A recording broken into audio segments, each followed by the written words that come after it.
Welcome.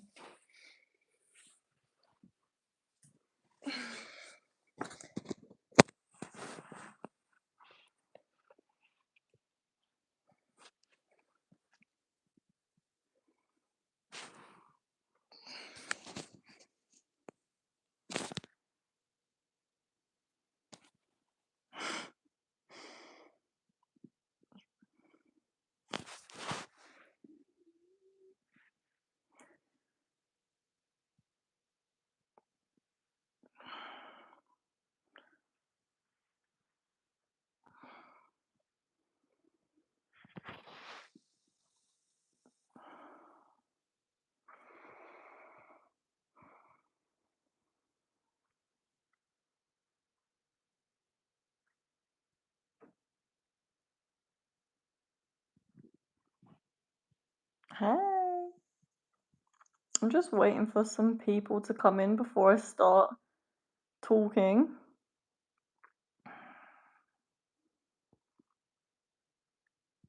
You know, sometimes silence can make us really uncomfortable, but I've gotten really comfortable at being in silence, and I sometimes notice that it makes other people feel comfortable when I'm being quiet.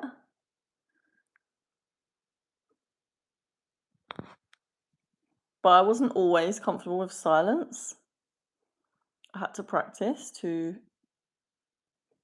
feel the uncomfortable feelings, get used to it.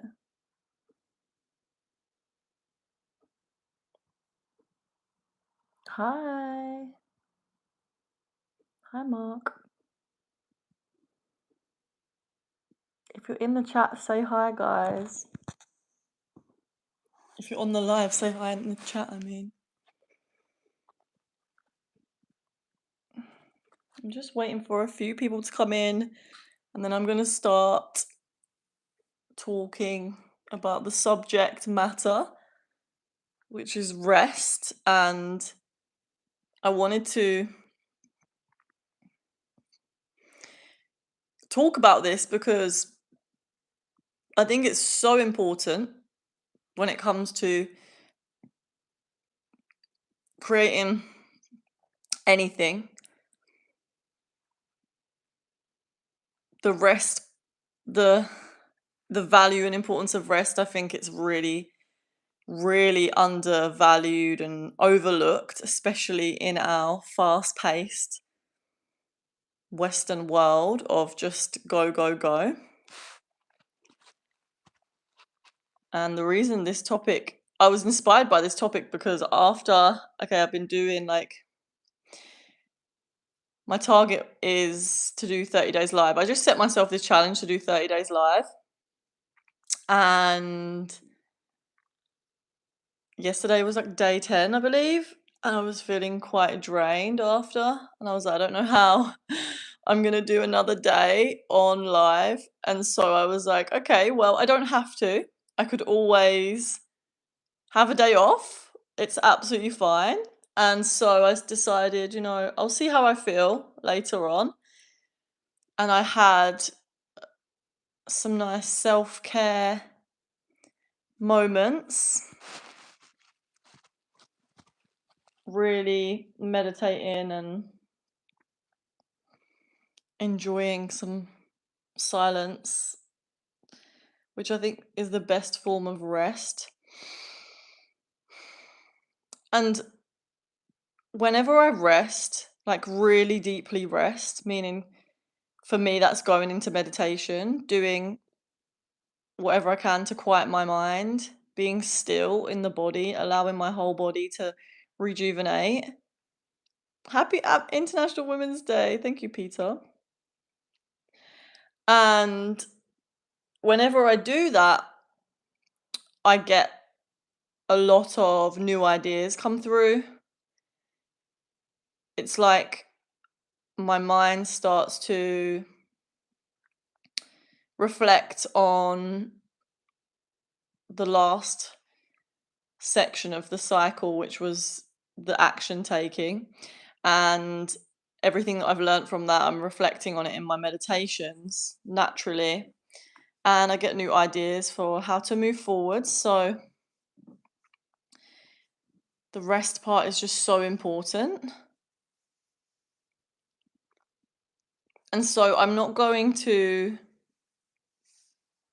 stay on live for 2 hours like I usually do, because I can feel that my body is needing some downtime so that I can next come to live with a lot more energy and be able to answer everyone's questions in my next live a lot better.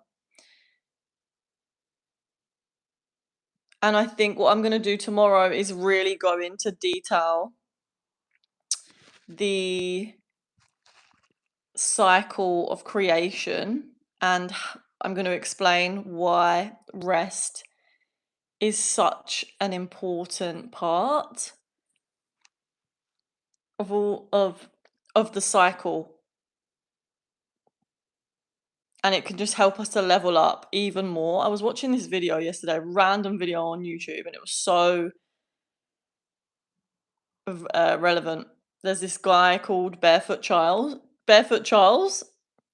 I think he's French or something, I don't know, but he's like this guy that lives in a cave and he is one of like the best rock climbers. So most rock climbers, they use shoes and he just goes barefoot. So I guess that's where he got his name, Barefoot Charles.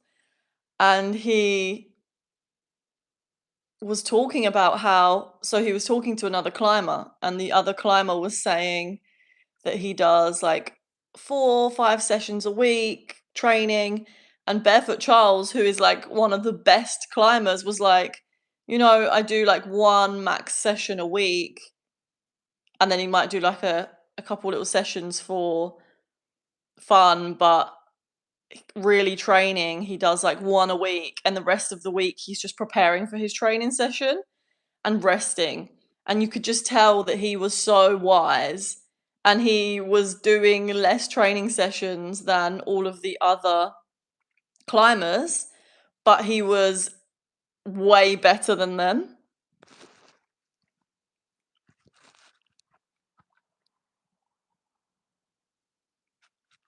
And I just thought it's such a sign to like slow down and be in harmony with the flow of nature,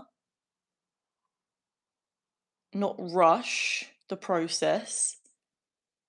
And I think it's when we get into this state of being like really desperate and wanting to be we want to like achieve something so desperately, we get into this state of just like doing and like over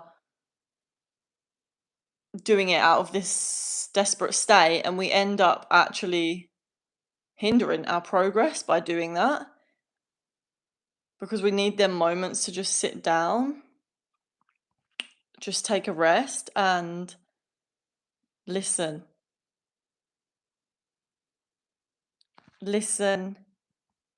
and go inwards and hear what our intuition is telling us to do. I find it really interesting because it's very linked to the way I remember all of this in terms of the life cycle of creation, is that in astrology, when you think of the elements in astrology, right, or just the elements of Earth, of our planet, we've got water, fire, earth, and air. And the water is like the first element where it's very linked to gestation, stillness, relaxation. It's like when we're in the womb, preparing to come out. And it's very symbolic for anything that we're creating in our lives, anything that we're manifesting in our lives. We have this gestation period, which is the rest.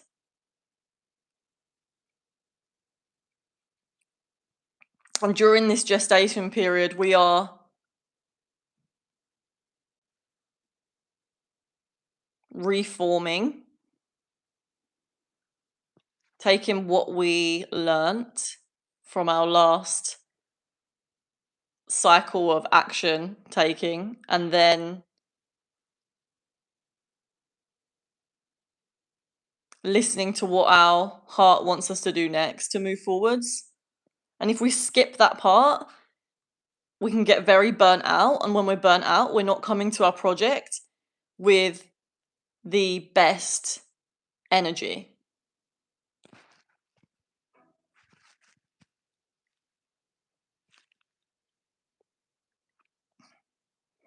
And when you come to your best energy, when you come to whatever it is that you're doing with your best energy, you can like 10 times the what you're going to get out of it. So if you had one good session of taking action, whatever it is that you're doing, like for me, it will be like talking, for example, or teaching a meditation class to someone or doing a one-to-one with someone. If I am coming to that with my best energy, it's going to be a lot more successful than if I was to try to bang out so much, spread myself too thin, and then the quality be less.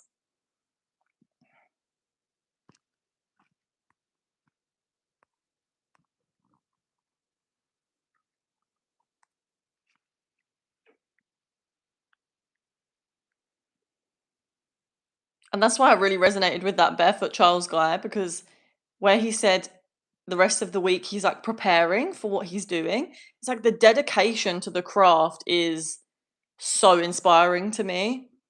I think that is something that I really have built my life around, is putting all of my energy into making sure that when it's time for me to create or deliver in some way, everything else I'm doing in my life is in alignment with that, whether it is the food I'm eating or the things that I'm doing when I'm not working, the people I'm spending time with, whatever I'm consuming. It's all in alignment with the creation, with what it is that I'm trying to bring into this planet, so that the energy can flow through in the most highest possible quality for the moment.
Often when we feel uninspired, it's because we just need rest.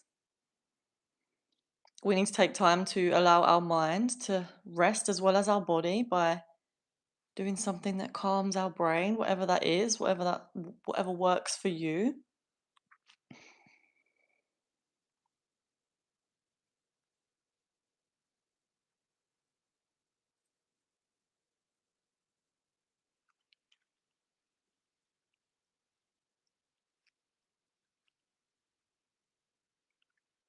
I've been in times in my life where I've been so attached to the thing that I'm trying to achieve, the outcome, and that I have just ran my energy to the ground and ended up burning out and then feeling like I'm hating what I'm doing. And it's not sustainable to be in that energy.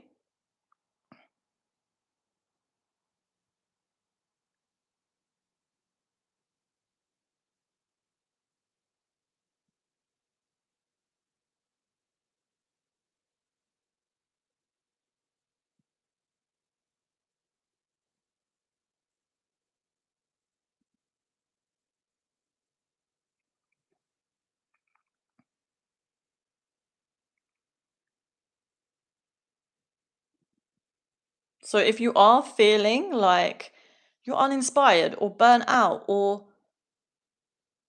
like you've just been on the treadmill going round and round, this is a sign that you need to take even 20 minutes to sit in a quiet room or even in nature and just be. Listen to the sounds of the birds, listen to the leaves, notice your heartbeat, notice your breath. Start to invite some space in between your thoughts. Allow your body to relax.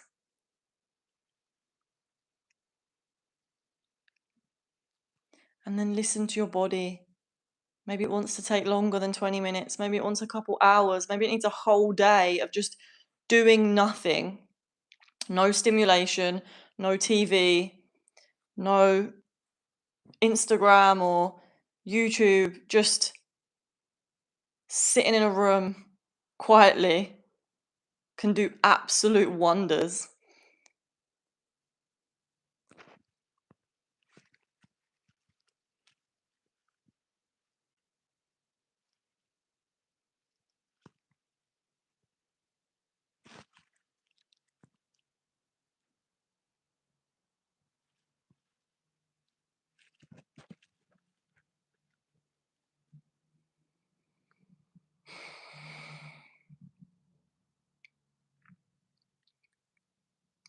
How many of you are feeling like this right now? I'm actually intrigued because one of the prayers that I say before I come on the live is, universe, bring me the people that needs to hear the message that I'm feeling inspired to put out there right now. Hey Dan. Dan, do you want to moderate for me? I'm not going to be on for too long.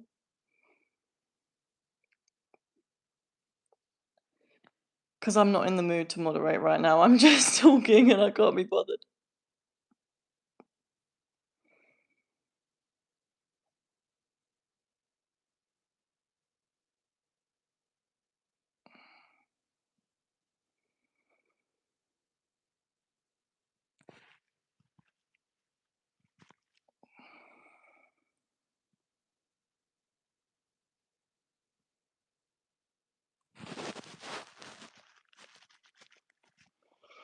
Thanks, Dan. Appreciate it. Yeah, let me know, guys, if you are feeling this right now, like you need some rest, like you're feeling burnt out, uninspired.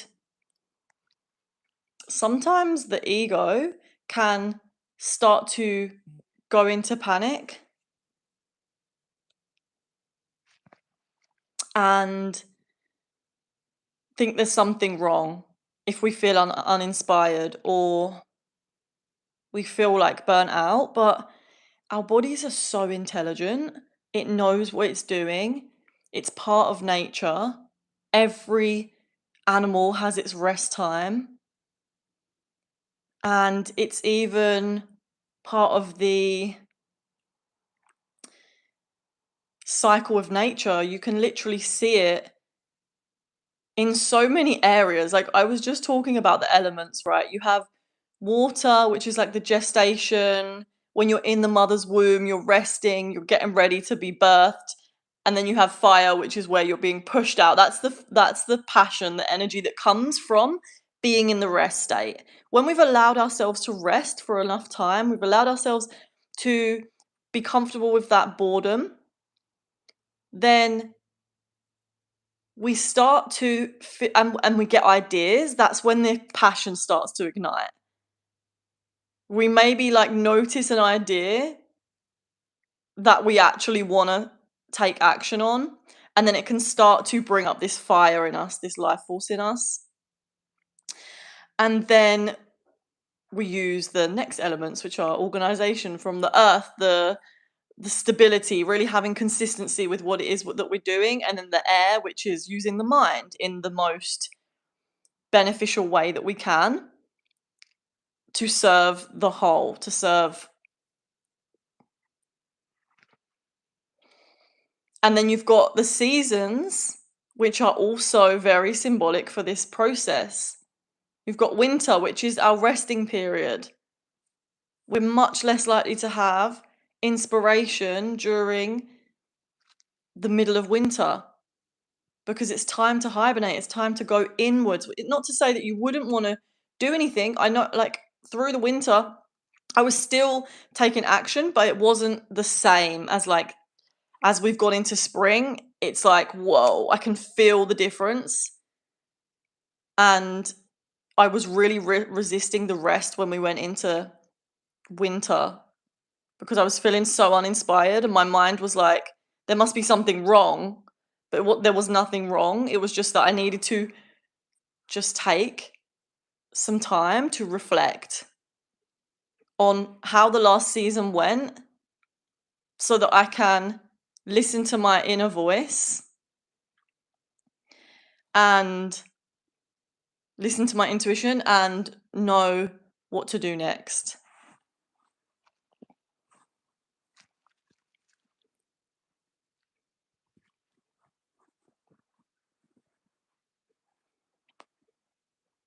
So you've got the winter, and then you've got, after winter is the spring. And I think of, like, so winter is like the water element, and then the spring is like the fire element. It's like when things start to be rebirthed. Things are starting to bloom, we're starting to come out again. And then in the summer, we're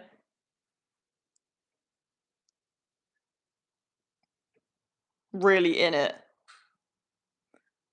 It's like everything starts to bloom.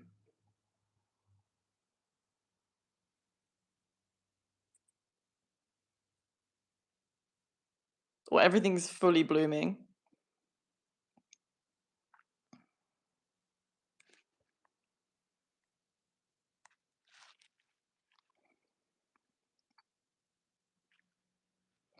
But yeah, so today I was definitely having one of those days where I just needed to take a moment. And for me, honestly, it wasn't even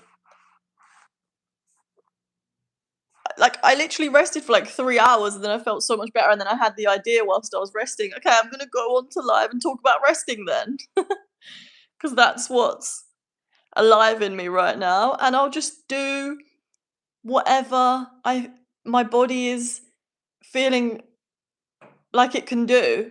Like, I wasn't even pressuring myself because I was like, if I don't feel like doing it, I'm not gonna force myself. But also I wanted to. I was like excited. I had the little fire in me, and I wanted to come on. So I was like, let me just see how I feel. It gets to like 8:45, and I'm like, normally I'm coming on live at 7, and then it got to 9, and I was like, okay, I'll just pop on and chat about it. But I can't be answering questions today, guys, because I want to be able to answer them with my best energy. So, I mean, maybe I'll answer for you, but I can't promise anything. Yeah, and that's the thing, Teddy, is like if we don't listen to our intuition when it's saying to rest, often what happens is the body ends up doing it. Like it will force us into rest because we get so burnt out. We get past that point of like really listening. If we'd taken more a regular rest and time to go inwards, then it wouldn't have gotten to that point where we were so burnt out or so depleted.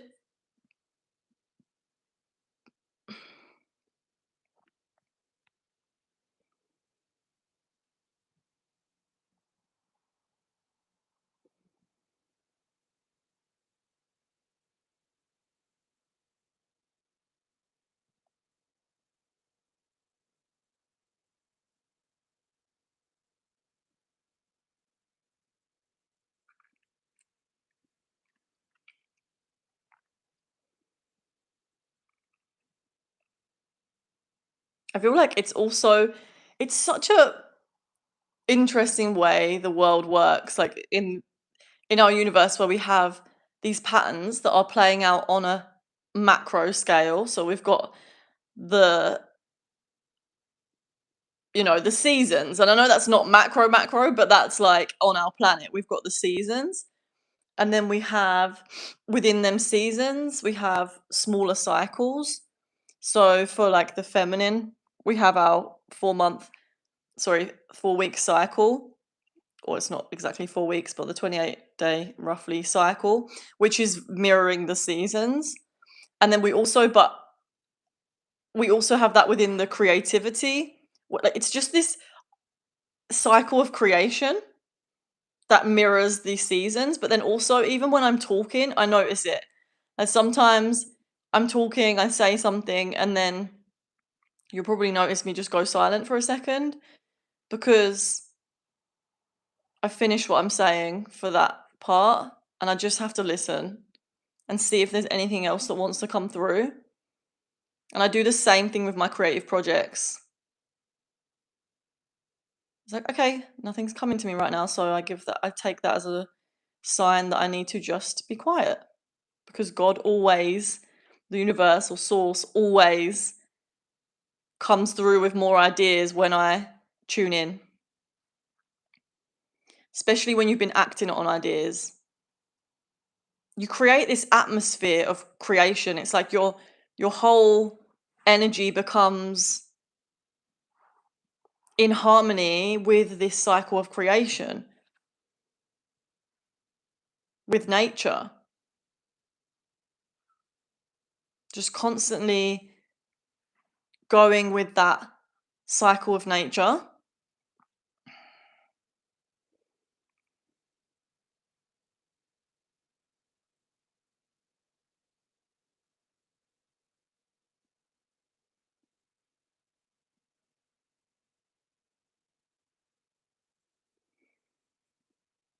Usually what happens when when there's nothing else to say and it's time to be quiet, it can get really uncomfortable. And your mind starts to it's very normal for the human mind to start to try and fill up the space when it's time to be quiet because it's like, what's going on? Like, I feel uncomfortable with this. We're not used to this. But when we practice to just really feel that uncomfortability, that uncomfortable feeling that comes during the silence, and this can happen even when you're with other people. Like, have you ever noticed yourself being in a conversation with someone and then it goes silent and then it's like, you feel this urge to like fill up the silence. So you're just saying things for the sake of it, but then the stuff that comes out doesn't really feel aligned.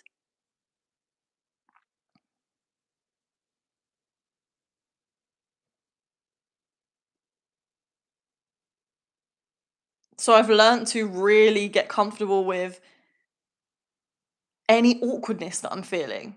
Something that Eckhart Tolle said that I really love is he said something like, I'm paraphrasing, he was like, when there's an awkward silence, the only awkwardness that exists is in you. I mean, it might exist in the other person, but if you don't feel the awkwardness, then there's no awkwardness. You're actually generating that awkwardness by thinking that it's awkward.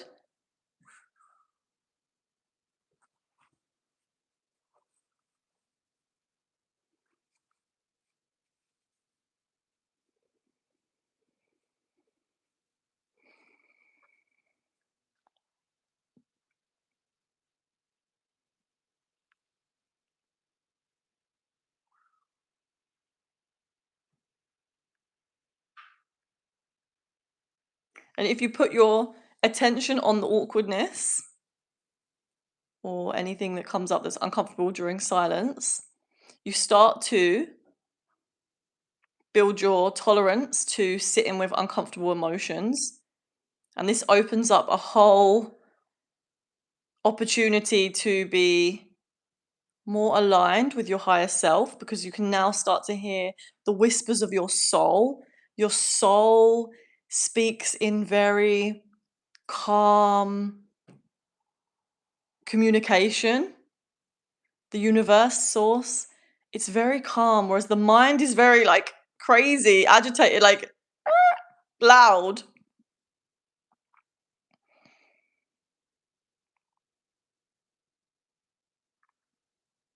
We have to go in and feel whatever is coming up to be able to access that inner stillness.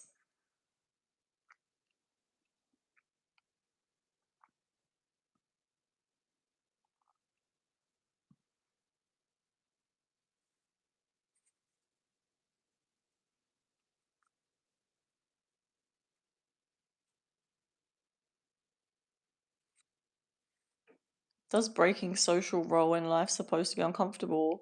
I think that anytime we how about going in the middle of nature by yourself? Does it raise fear?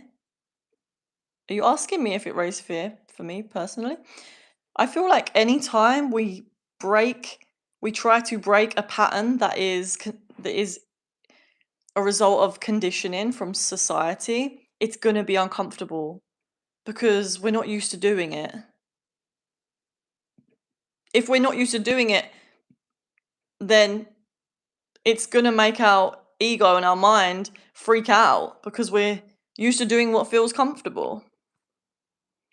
So anytime that you try to align with your higher self, or if you get a message from your intuition, like if you have dreams, that you want to act on, or you have been going towards something that is really important to you, and there's something you need to do that is bringing up fear. Like, I'll give you an example. For me, one of the things that I knew I had to do was I had to start public speaking. And I had the biggest fear of public speaking. And so it held me back for years. I was just avoiding it in so many ways. I was like, okay, I can do this instead. I'll do this instead. But there was always this little part of me, this little niggle that was like, if you really want to align with your higher self, you need to start speaking in public. And then when I started it, I was like, fuck it. Like, this is the year I'm doing it. And I prepared myself for a few months. I started to call it in during my meditations, during my prayers, my daily prayers. I prepared myself by saying, God, help me to release any fear, or help me to really take this step that I know is part of my purpose and my mission. Because, for one, it's raising fear. Like, there's this fear, there's just all these fears coming up when I think about that version of me, and that fear is the what is blocking me from getting there. And so I prepared myself for a few months, and then the right time came. I mean, I had to push myself into it, but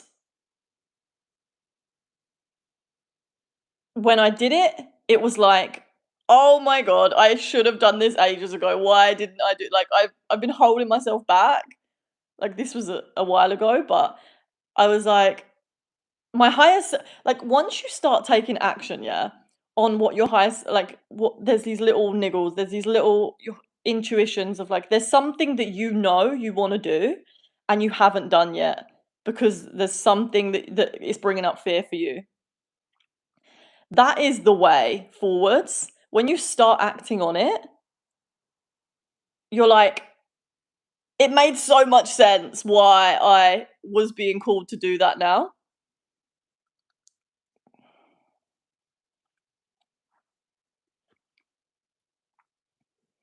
And every time you act in alignment with your higher self, your intuition just gets stronger. You start to trust yourself more. But in the beginning, it's like the mind is so, it can be so foggy. And there's also times where it comes back up as well. I feel like every time you step deeper into your purpose, things get more complex, and I don't know, you're having to level yourself up every single time, because otherwise you would already be doing the thing that you wanna do.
Something that I've started doing actually that I wanna share is when I'm in nature, sometimes I will go to a specific tree or a specific plant, and you can, or even it could be like an element, which I've been doing recently as well.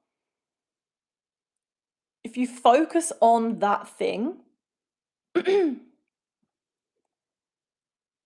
and then ask it, or just focus on it, actually just become curious about its nature, it can teach you so much.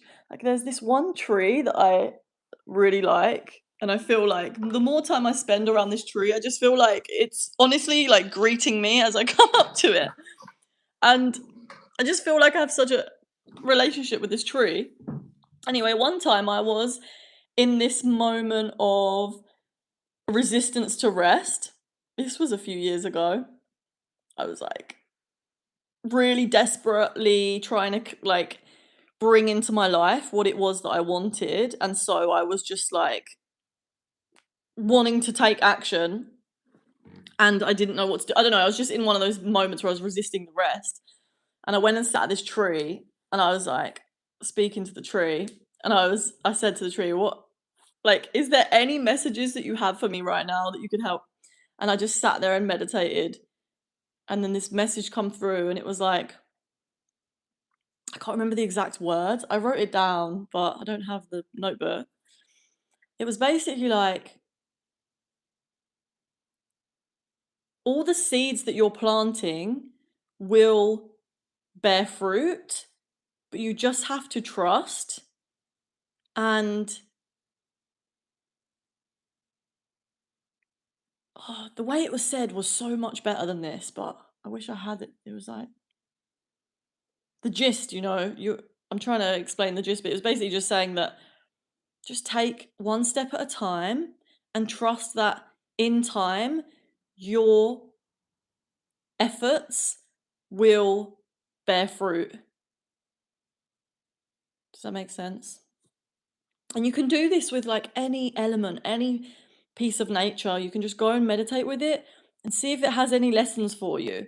Like the other day, I had started a fire and I was just staring into the fire and noticing so many things about the fire. I like how it was just like going upwards instead of water that falls down. I was like, that's so interesting because water is very symbolic for coming down and relaxing, like in our bodies. When you feel like the symbolic nature of water, it's all about the restful state and going in, like resting your body downwards. Whereas the fire is all about igniting and lifting you up out of your seat, out of passion. And then another time I was meditating in the garden and I was listening to the birds. And this was a time where I was like, just contemplating my journey and what I'm putting out into the world. And as I was listening to the birds, I was hearing this pigeon making a noise.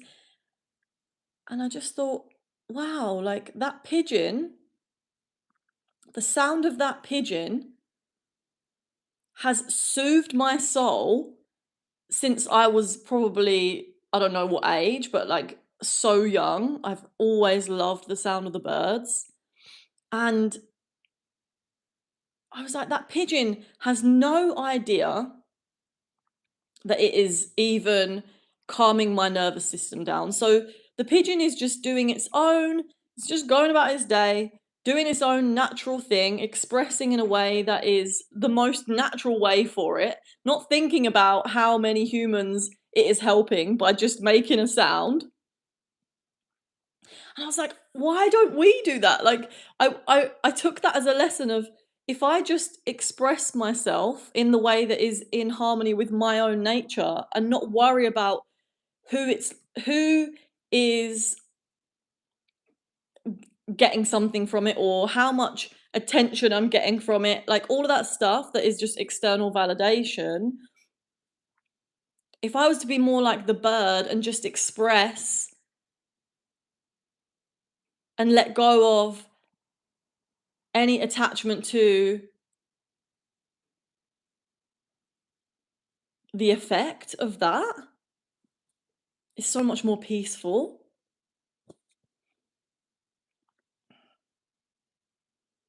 and helps me to stay in the creation cycle a lot more, a lot better.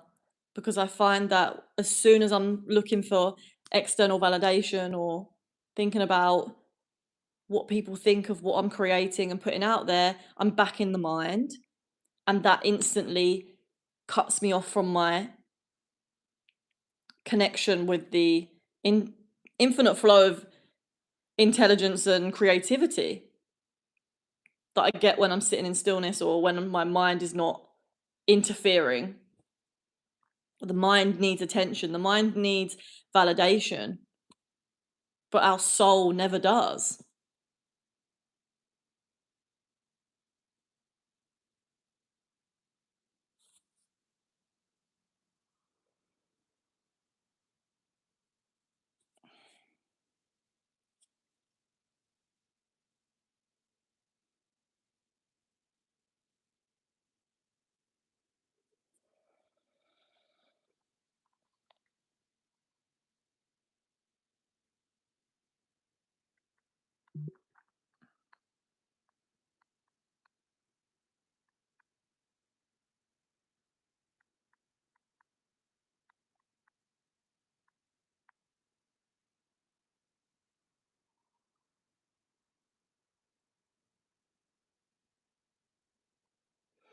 I had a friend tell me today, tell me that the reason humans become frustrated is because time and change are not in our control. We must leave it to God.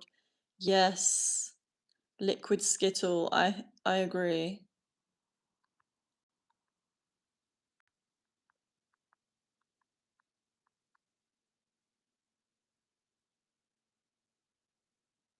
And thanks, Dan. You're doing great, hon.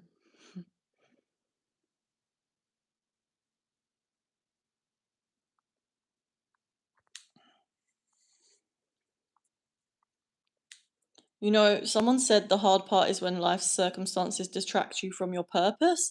And I remember hearing it reminds me of something Neville Goddard said, because I have definitely been through a lot of suffering through resisting what is just the situation of my life, and like how things are, like, were at the time, and how I was perceiving it to be not how I wanted it to be. And Neville Goddard said, you know, what if you're just being prepared? Like, we're always just being prepared for what our higher self knows it is capable of. And so anytime that we feel like we are not on track or things aren't working out, if we try to look at it as, I'm actually being prepared for whatever it is that I want.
It's easy to see in others, but not so easy to see in ourselves. The people suffering the most are those where internal voice is pushing them too hard and not permitting themselves to just be. Yeah, I agree with that. Thank you for your comment. Yeah, I agree. I feel like our minds can get very just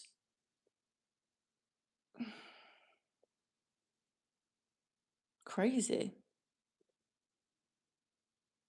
But this is all part of our evolution as a species, is noticing how crazy our minds are, and how it's not, the way we're currently using our mind is not helping us.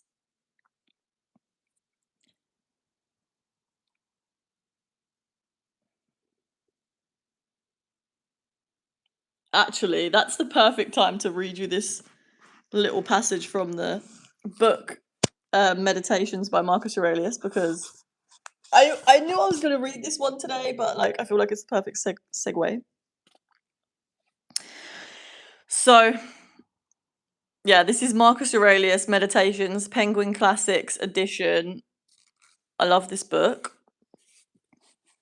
So many gems. So he says,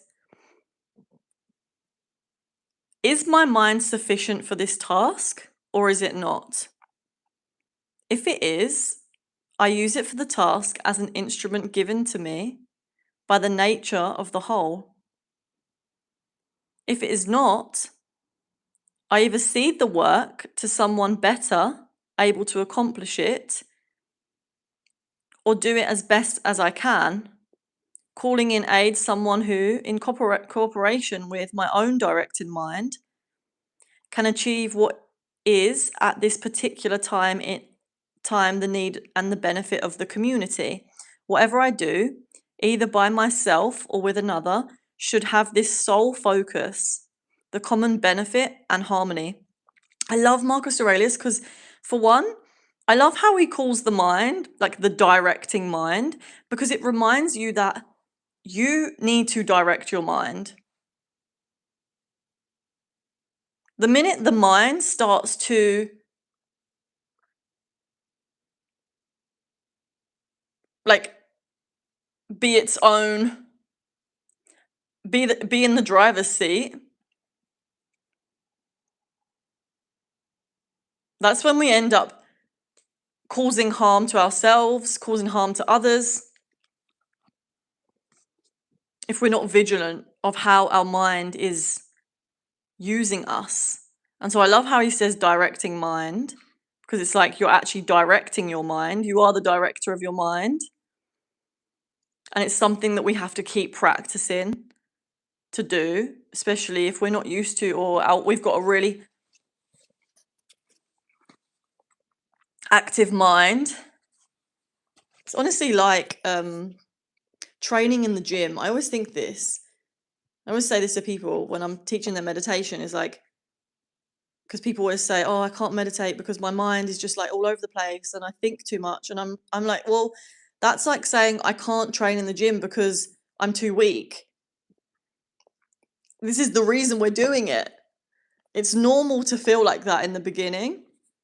And if you're not practicing consistently, it's normal for the mind to be very, very active. You don't even have to do like Eckhart Tolle always says this, you don't even have to sit down and do like a formal meditation.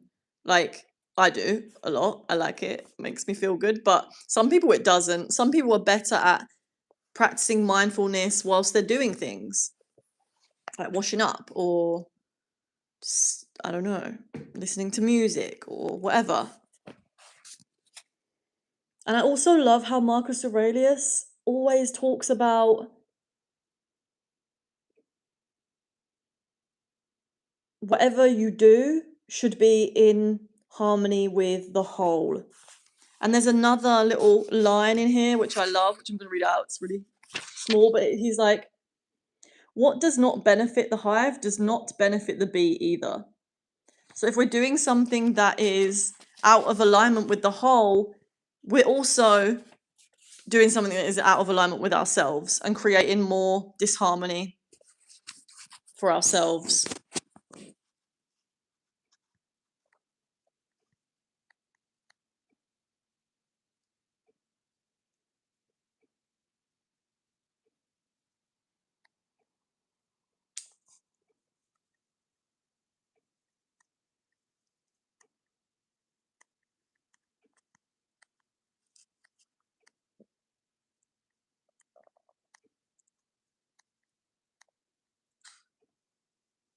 I haven't read Cloud of Unknowing, no. Sounds interesting. What is it? Happy Women's Day. May this day be as beautiful and special as you are. Greetings from Poland. May your dreams come true. Yay!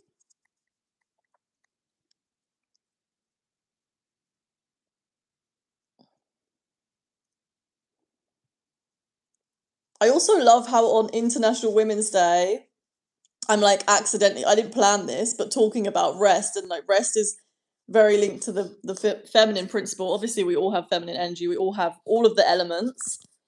But I love that because it's all to do with, it's just so linked.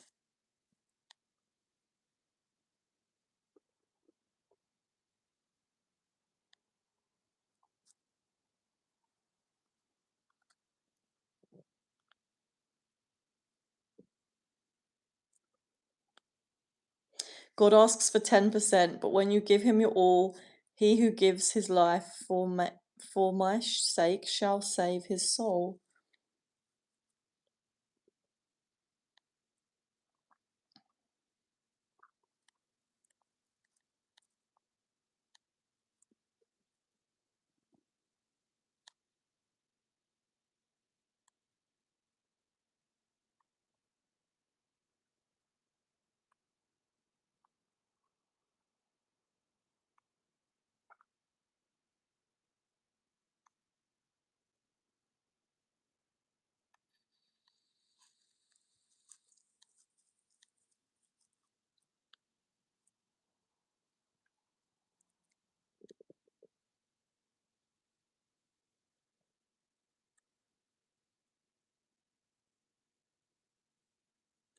Osho once said there is no such thing as mind.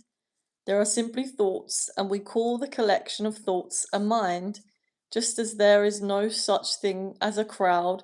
It is just a collection of people. I love that.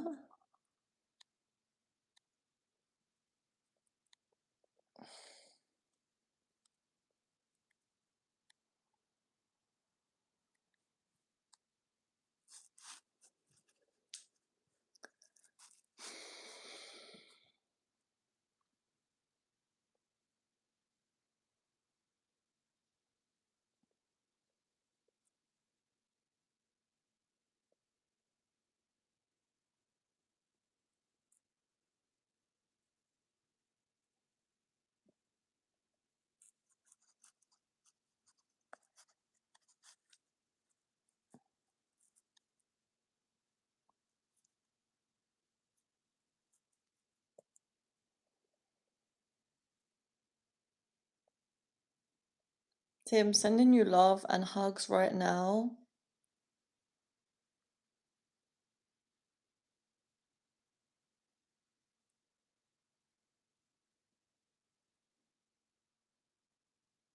Mm.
Stop it, Michael. Stop making me laugh.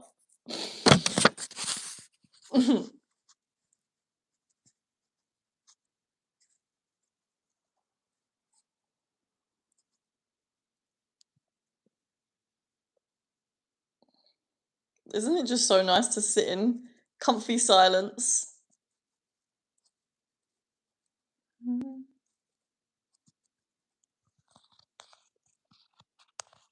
Tim, happy birthday for yesterday.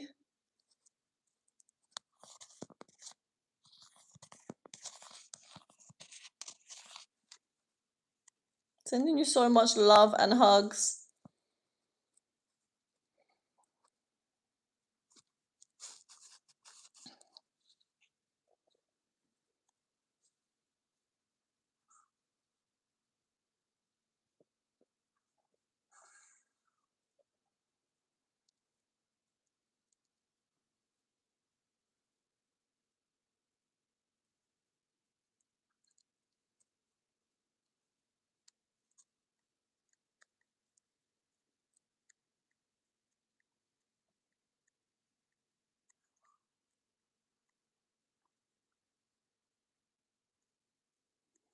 Yes, guys, Pisces. It's true. And also, I don't know, Pisces feel very deep. It's my birthday this week too, guys.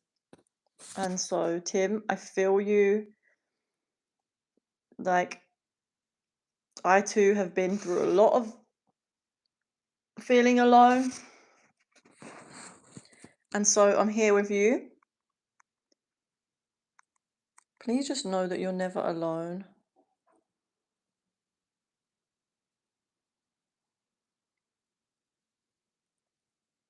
And that you're not the only one feeling like this, because sometimes when I feel really alone, I feel like I'm the only one that feels like this, and I feel like I'm just, I don't know. So it helps me to know that other people are going through the same thing and that they do go through the same thing.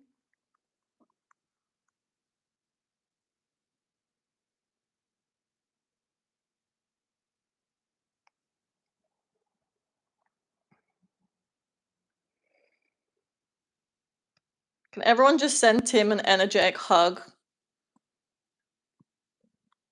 I feel like he needs it right now.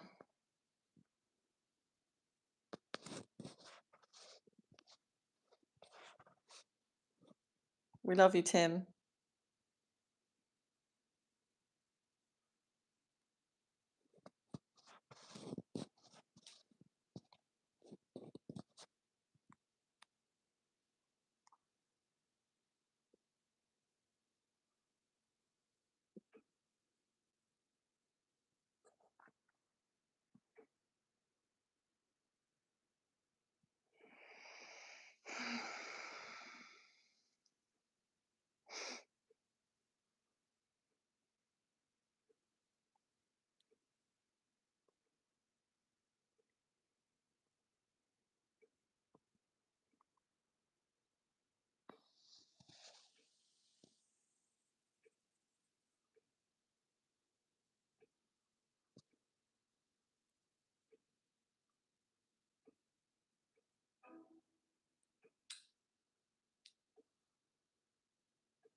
Michael, you better be careful, man.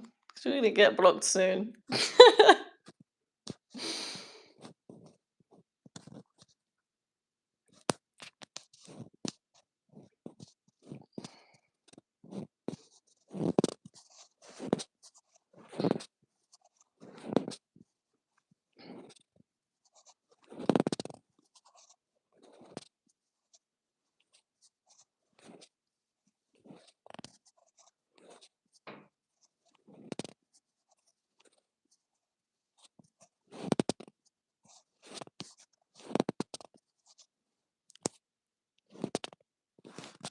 No, don't say that, guys, because that's just creepy. God, what? There's no man at the window. Trying to scare me.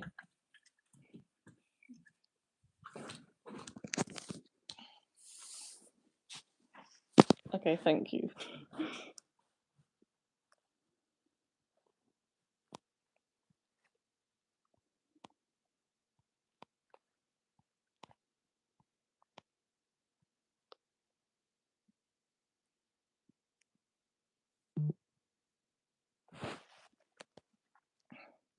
Okay, Tim, I don't know if this would help, but I'm going to put it out there. I do one-to-one sessions, and it might be something that you feel called to do, and we can have a chat. And yeah, maybe we can help you get through all of the feelings that you've been feeling, which might help you release it a little bit.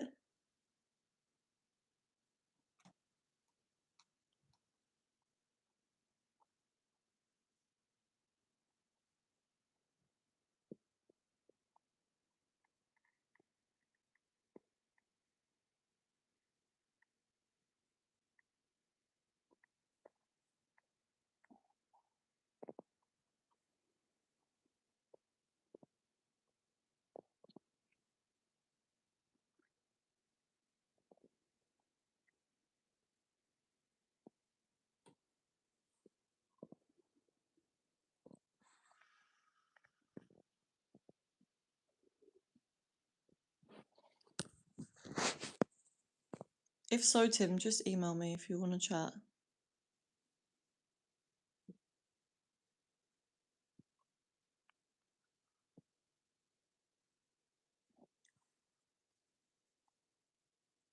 Hey Hannah. Hey Zaza. Welcome back, guys. Good to see ya.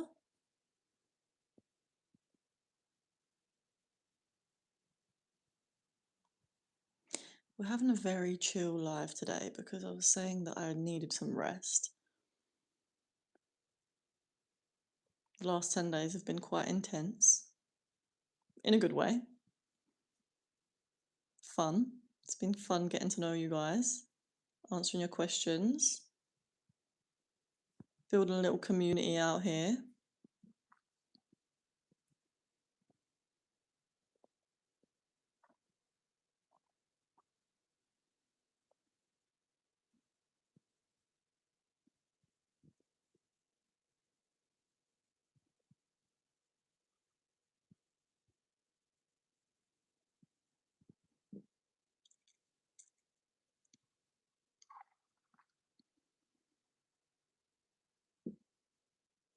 Saw a video earlier which was really good. And she was talking about how, because it's International Women's Day, that I'm going to probably butcher the way it was said because she said it so well, about how the divine feminine nature is often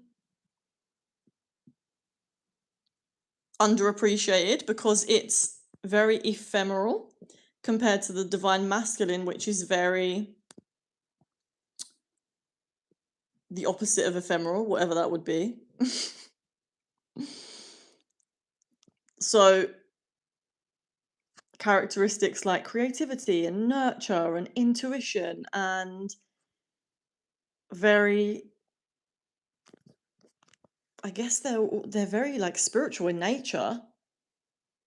So when that feminine energy is helping you, you don't actually realize that it's the feminine energy. You think that it's you. So if you've got, does that make sense? Whereas the masculine energy is more like here in the 3D realm, like I can literally pick you up and put you here somewhere safe. Whereas the feminine is more like intuition and nurturing. It's very energetic, and so it's easy for the feminine, or the feminine has been very underappreciated. It's easy for it to not be seen, whereas the masculine is very much like it's so easy to say thank you for it.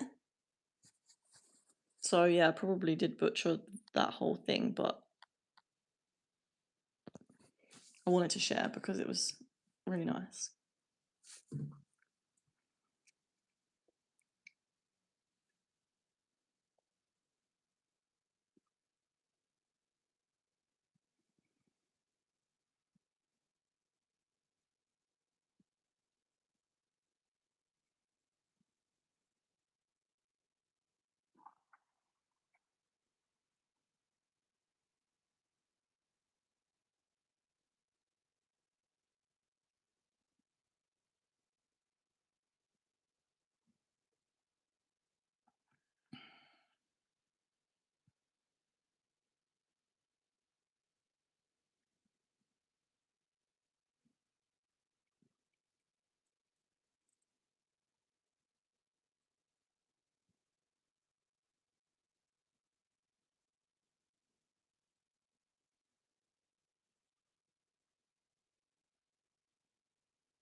Being snowflakey is not a positive expression of the masculine.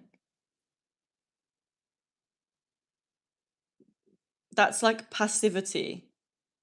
Whereas the healthy expression of the masculine is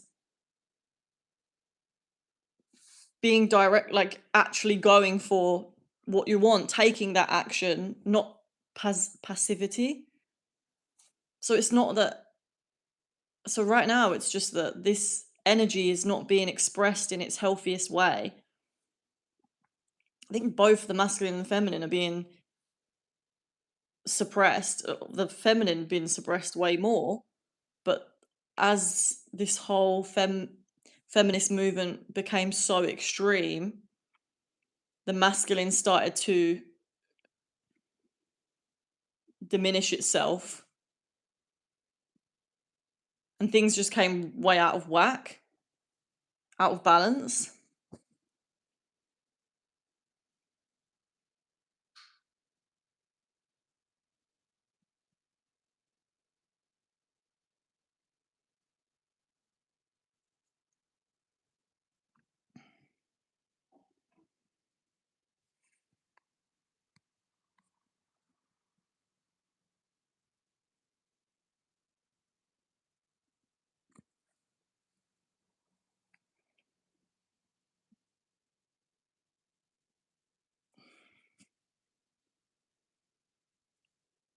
Tim, send me an email, my love.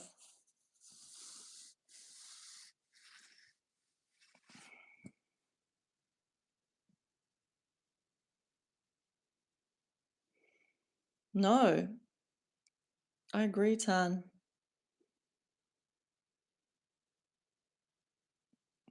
I don't think it's been in balance for a while. I think that we've gone from one extreme to the other.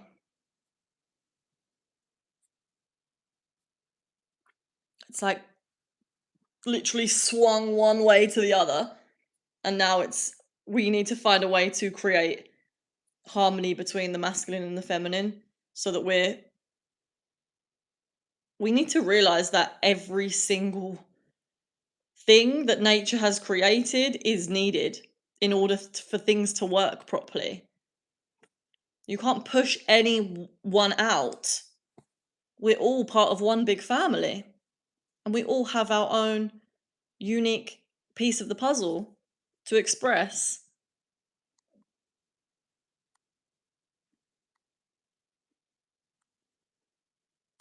Betty's good, thank you, Hannah. She's asleep. She was sleeping when I'm on live.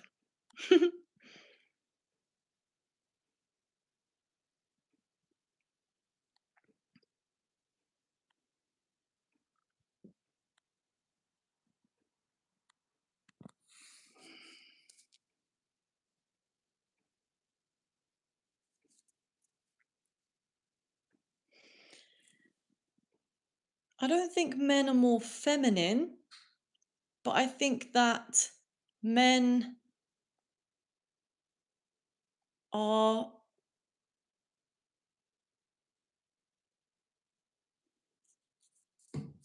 struggling to feel their emotions, feel their feelings. Humans in general, to be honest, but men have it a little bit worse.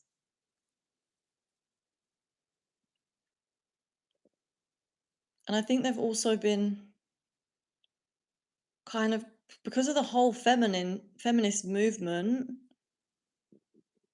the extremity of it, and how I see so many women talking so badly about men, just hating on men. It's kind of created this toxic relationship between the masculine and the feminine, and also the way that the men view their own masculinity. It's almost like they've been taught to believe that it's bad. It's not that it's bad, it's just that it's the way that we express it needs to be high vibrational, consciously expressed. And it's the most natural thing for men to do that. It's also the most natural thing for women to, obviously, not, I'm generalizing because obviously everyone has a certain amount of both polarities, but for the most part, men have more masculine energy and women have more feminine energy.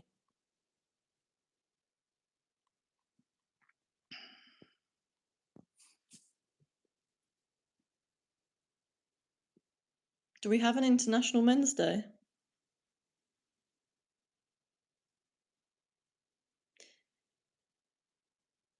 It's not so much from my experience, but well, it is obviously from my experience. I'm literally a woman living on Earth during 2026. Like, you can't avoid the consequences of everything that's happened in the last years. But so, yes, from experience, but also part of the experience is observing how other people talk about each other and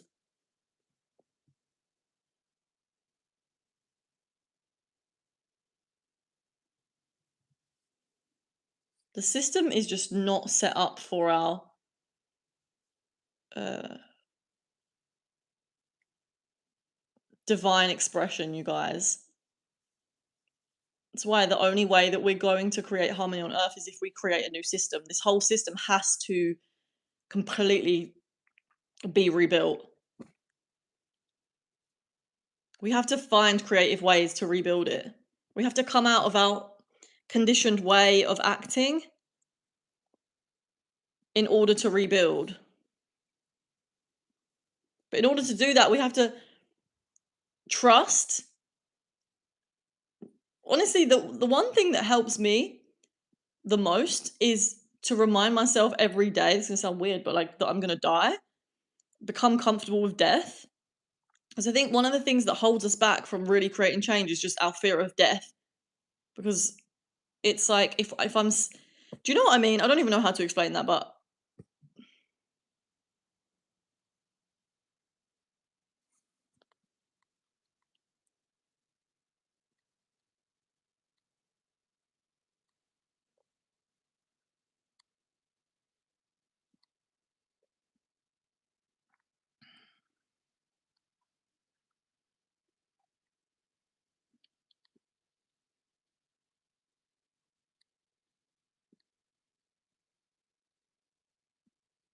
men don't cry, women don't get angry, and none of it is true. Yep. And divide genders is at the core of downfall. Yep. But there is always some division just to keep the game. Do you know what we could do if everyone actually? This is why I do this, by the way, guys. This is why I talk about this. Like, just this is why I talk about empowering yourself to connect with your divine nature. Because if we're all connected with our divine nature, then we start to express in a way that is in harmony with our nature. And when we do that, we start to become such a strong collective. Like, we could literally create so many miracles if we all knew how powerful we were when we work together in harmony.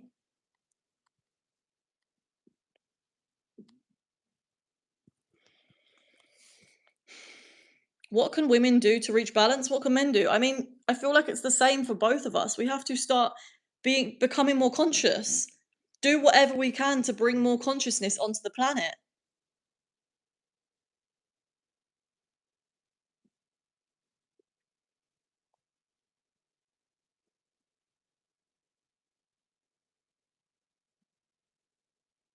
When we're fully conscious, we can't help but act out our divine nature. Our mind consists of so much conditioning that we unconsciously play out. So we have to start disidentifying with the conditioning in order to be in harmony with nature. Obviously, it's not easy, it's easier said than done, but it's doable, and I believe it is. Nothing worth having is ever easy.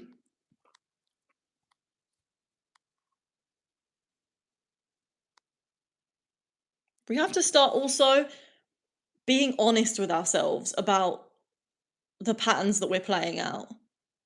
That we all play a role in the bullshit that is happening on the planet. Every single one of us plays a role, and we all are going to have to prioritize our inner state in order to create change, in order to create the ultimate dream, which would be just complete harmony on Earth.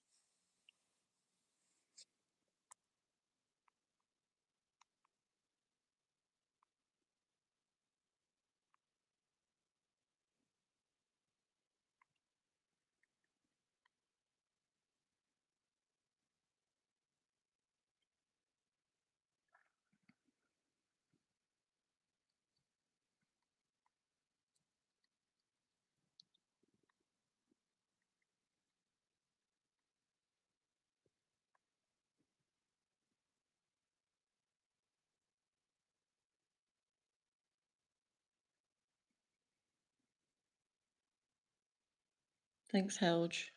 You're welcome.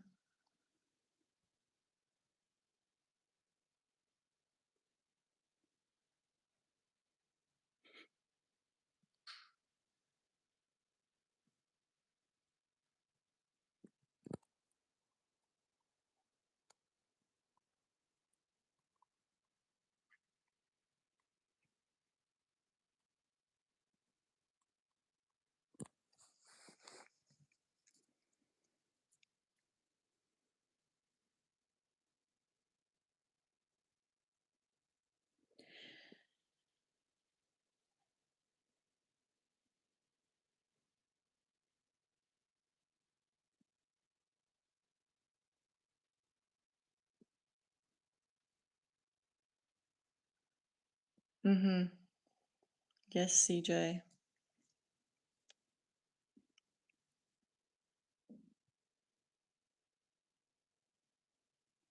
Instead of gender, we can focus on individual strengths. I agree.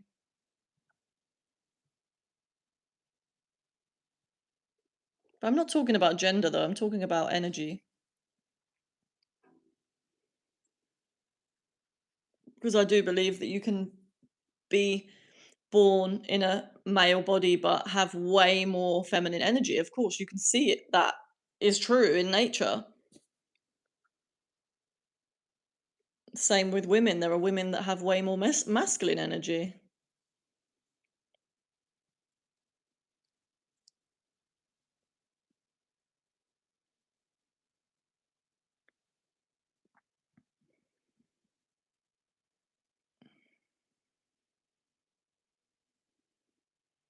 Yes, Tim, go get out the house for a little walk or something.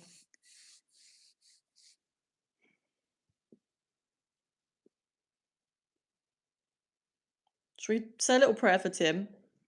Okay, thank you, God. Our brother Tim is struggling right now. And anyone else that is on this live that is also struggling, we're praying for you too. And anyone on earth that is currently struggling, suffering, please, God, bless them. Help them in any way that you can.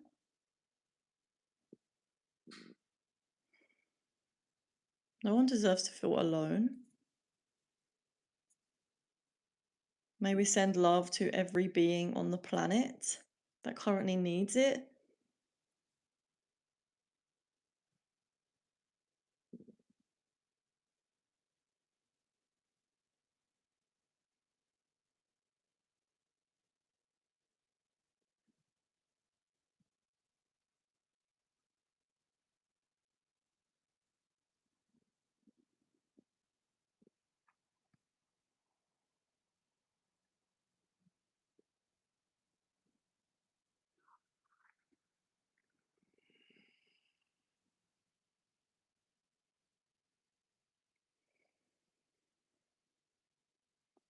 Thank you.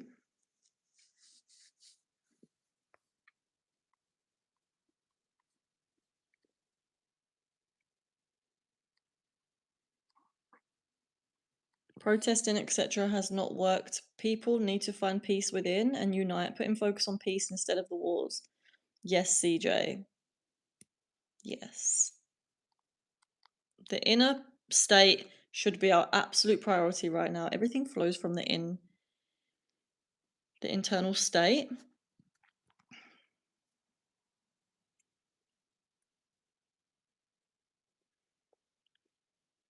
What do you define as energy? Everything's energy.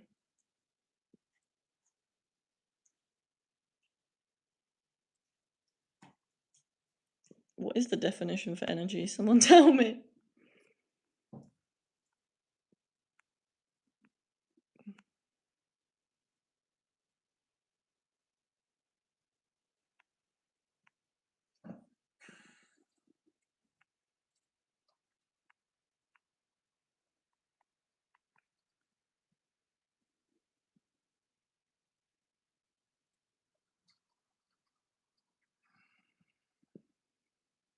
How do you advise we balance our energies? Okay.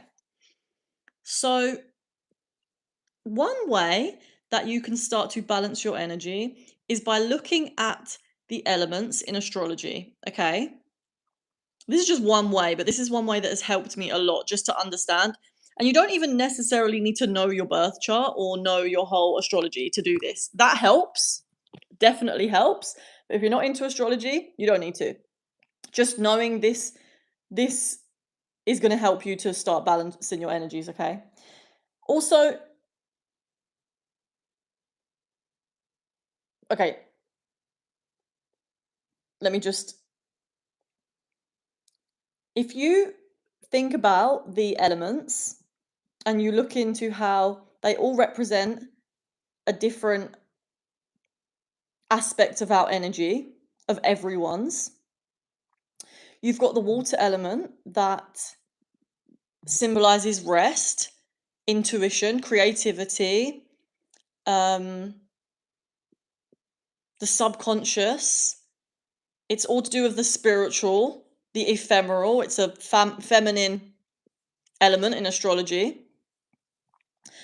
And then you have the earth, which is also a feminine element, I believe, which is all to do with being grounded, which I don't know. Anyway, it doesn't really matter so much about the feminine and masculine, but you'll probably, when you start looking into this, get a feel for what is more feminine, what is more masculine. But the earth, when it comes to just balancing energies in general, you've got the earth, which is all about being organized and hardworking and taking action. And then you've got the air, which is all about the mind. So how are we directing our mind? It's all to do with communication and knowledge, technology, things like that. And then you've got fire, which is all to do with your life force, sexuality, creativity as well, in like a passionate sense. So all these different things, you can look. Okay, one thing I would advise you, which is just coming to my mind, I'm like, I'll trust. This is what needs to be said. But Deborah Silverman is an astrologer, and she has a book called The Missing Element. And so what she talks about in this book is that everyone in their birth chart has an element that is missing. So it might not be completely missing, but you've got less of that energy in your birth chart. So that's something that you're going to want to bring more of into your life. But honestly, the way that I sometimes figure out where I need to balance myself a little bit more is by just looking at those 4 elements, learning about the elements in astrology, and then just intuitively, where am I not balanced? Like, have I just been resting too much, for example, and not taking action? And if that's true, then I need to take some more action. Have I been going with the flow too much and not organizing and structuring? And if that's the case, then I need to do some more organization, some planning. Have I been using my intuition too much but not learning? Because there's a part of us that also needs to keep learning, to become aware of more things with the mind through reading other people, learning from other people, learning from nature, all of that stuff. So definitely look into that, because that's really helped me. And then I try to use my intuition as like, where am I not feeling balanced as much? I also feel like just women in general, because our world is very much set up for the masculine. For us, it's important that we do practices that help us get into our feminine energy, like dancing, for example. Just like free flow dancing can help us feel, not for everyone, but for me and like maybe a lot of other women, that can help you to get into your feminine energy if you're always in your masculine energy. So doing things that make you feel more feminine if you feel like you've been in your masculine too much. Maybe getting dressed up, whatever you feel inspired to do that makes you feel more feminine or more in touch with the feminine principle. Same with men. If you feel like you need to get in touch with your masculine side, hanging around with men, doing things that make you feel masculine. Maybe like doing martial arts or something, I'm not saying that women can't do this. I'm just saying that if you intentionally want to bring in more of that energy into your life, there's ways that you can do that in a healthy way.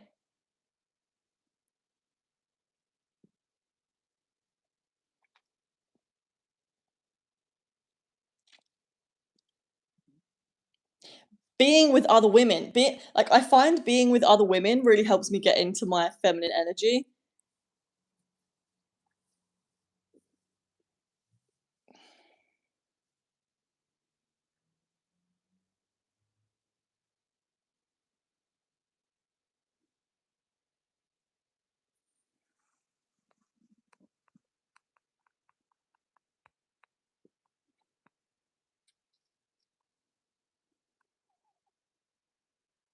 I also feel like, okay, for women, this is something that I've experienced, is like where I notice myself being so, because I guess it's because the way the world is built, so it's naturally how my body or my conditioning has learnt to act, is that not acting in a way that allows men to feel like they're needed. So it might be that we don't, like Till Swan always says this, which I love, or she said this in one of her videos, was like, for example, when you're on a date with a guy, like let him open the door for you. Because we're so used to just being like, I got this, I can do this myself. But like, when you let a man do these things for you, he actually enjoys it.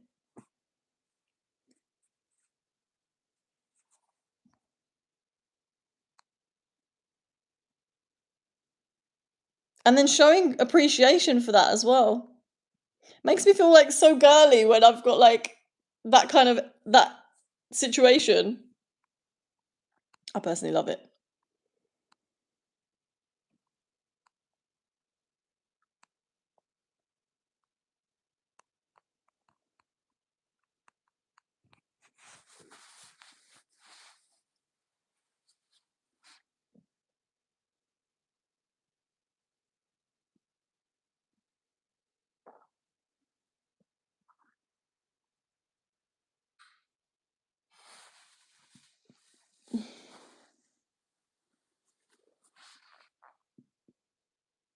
What are the symptoms of a person who isn't in touch with their feminine energy?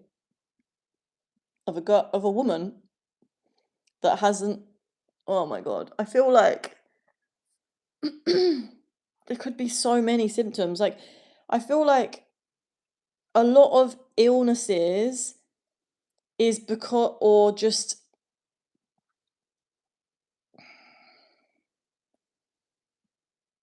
there's this book, right, that I'm going to recommend to you, which is called The Woman Code. And it talks about literally all the symptoms of a woman that is out of balance. And it's a really good book, and so I recommend.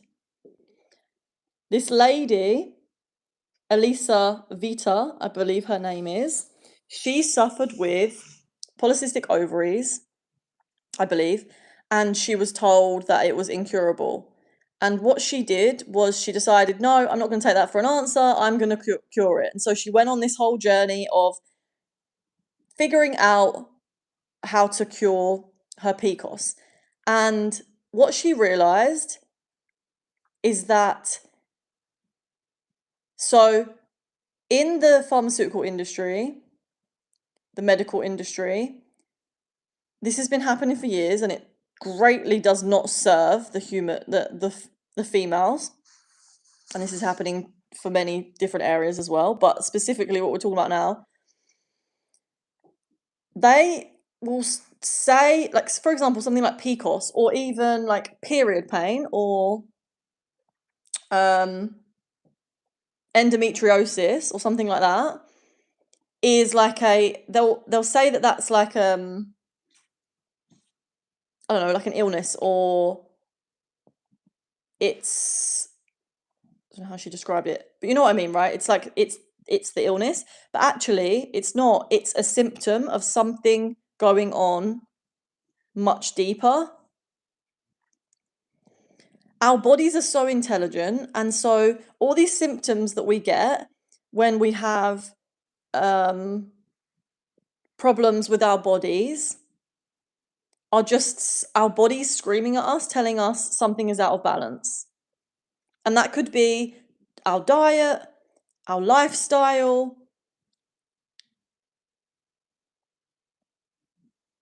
our spiritual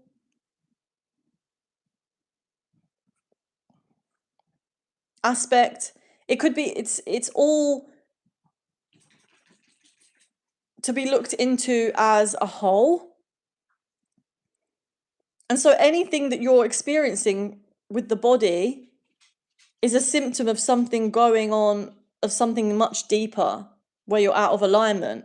That's why a lot of women are experiencing so many difficulties with their health, with their womb health, because we're so out of balance. It's not healthy for women to be constantly working like men.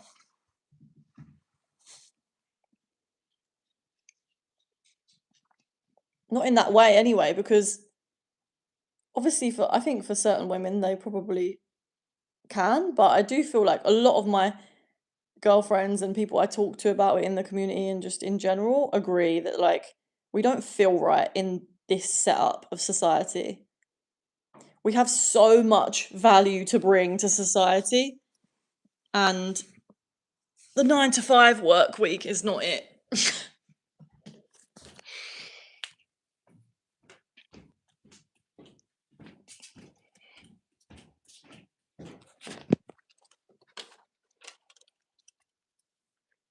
Like our cycle is not set up for that.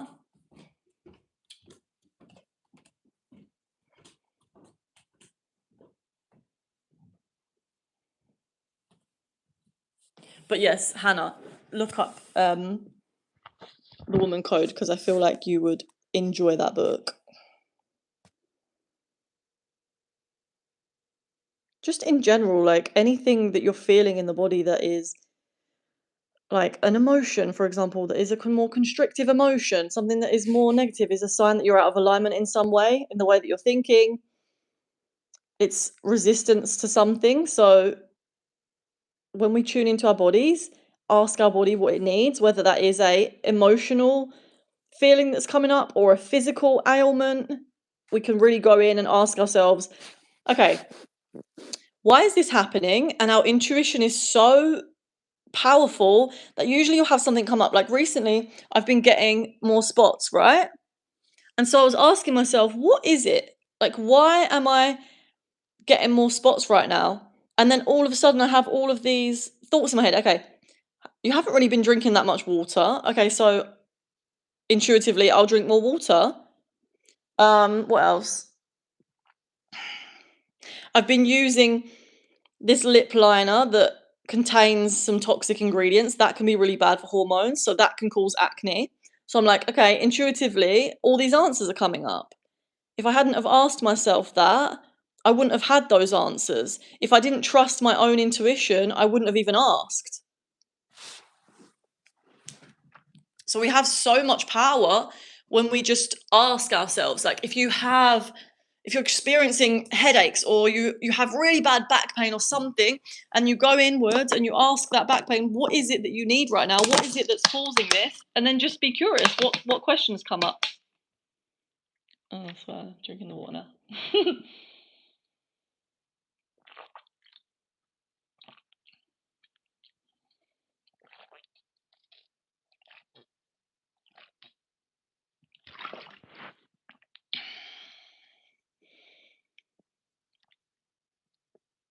Good, Hannah. I love that.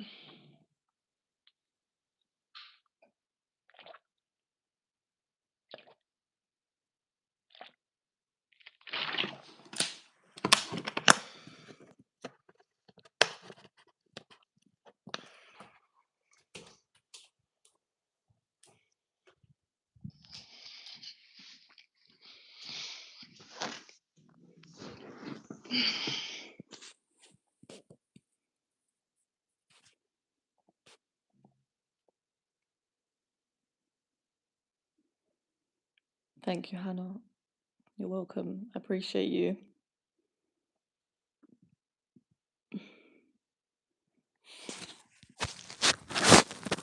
I really enjoy having these chats, to be honest. It's like something that lights me up so much is just talking about just anything to do with spirituality, the human condition, how to be in alignment, how to connect with your intuition, how to use your emotions to get what you want. All of this stuff is just my absolute life force. So I feel like if anyone has got anything that they're interested in with like creativity or anything that they feel called to do. You just gotta make sure you do it, because in the beginning when I first started doing this, it was harder for me to get myself to do this stuff. But it just gets easier and easier the more that I do it. It was scary at first. I was like thinking about what the fuck are people gonna think of me, you know? So normal to think like that. When you start making art, you start sharing your start expressing yourself. Like I remember thinking, this was years and years ago, but I remember when I first started posting stuff on Instagram, and I'd be thinking, oh my god, like post one thing and I'd be like, oh my god, it's such a big deal. And now it's like, oh, another day. I've posted like so many things, like who even really cares? Apart from the people that do care.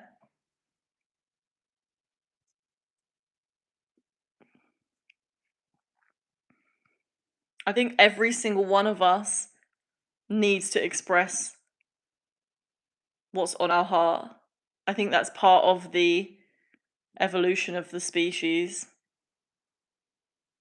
It's so needed. Everyone's creative expression is so needed. Like, I cannot fathom that enough. Wait, fathom's not the right word. I cannot emphasize that enough. We all have something so unique to contribute to this planet. Okay, guys, I'm gonna just wipe the paws of Betty, so let me put you here. You can see her. Betty, sit down. Sit down, my darling. Good girl. We don't want you getting the house muddy. And the back ones.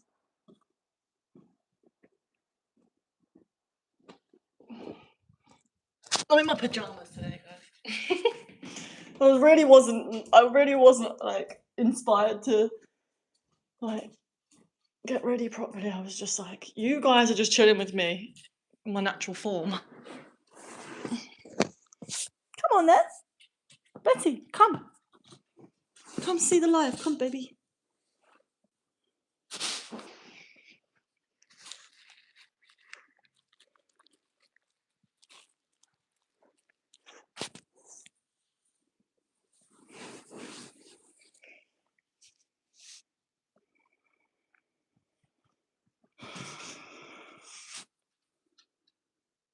Betty boop. I've never questioned this until now, but I've always lived in survival mode. And you've made me think, is this a masculine energy? Because I have let go of my inner child where my femininity started. Yeah, it's really interesting because I feel like as I started to learn more, like tap into my feminine energy more, especially in relationships, I realized how much I was doing things out of survival mode. Like it almost felt like that was what my nature was like, but it's not, because when I start to relax into my feminine energy, especially around men, I feel so much more like myself. Whereas before I would be like, I don't know, not doing that. Thanks, Hannah.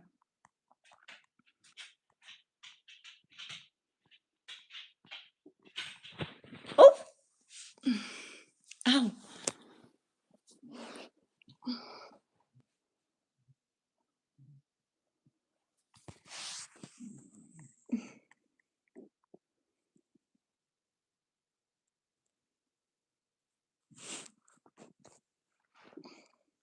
Who likes my top, guys? Isn't it funny? This top is actually one of my best friends. He's a guy and he was wearing this top and I was like, but this is me. Like, this is me. And then so he let me borrow it and I was like, but can I keep it because I love it.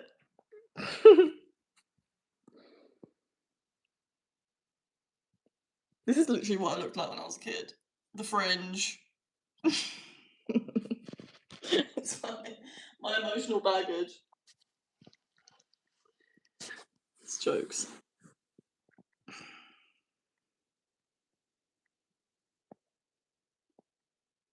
Thank you, Hannah.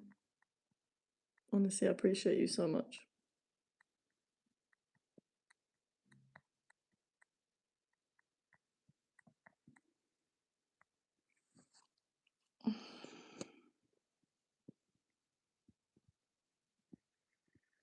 How can we know if we have feelings for a person or if we're just attracted by the look?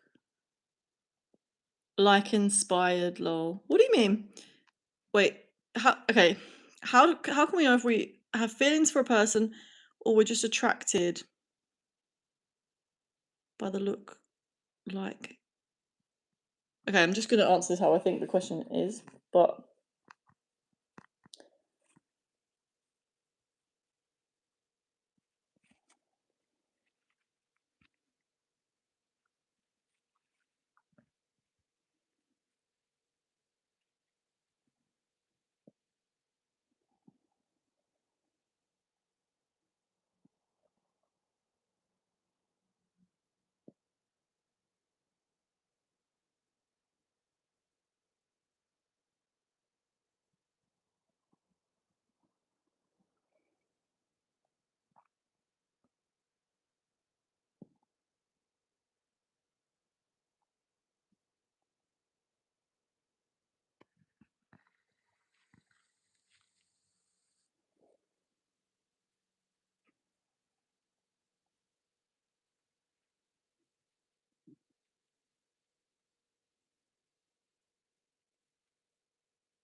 I feel like when it comes to attraction, the stronger the attraction is, the more it's based on something you're seeing in the other person that you have either suppressed in yourself or that you think you lack.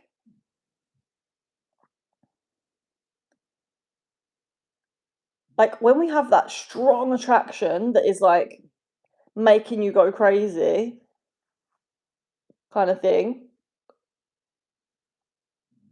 it's like, what is it about that person that makes me feel so attracted to them? Like, I would question that.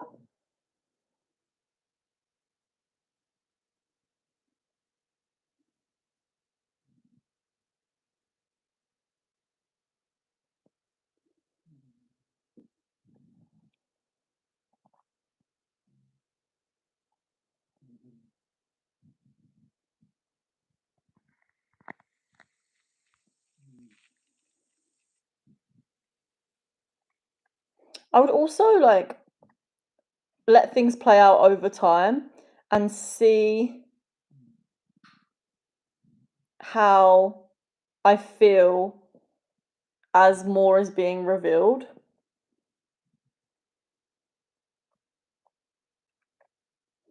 Because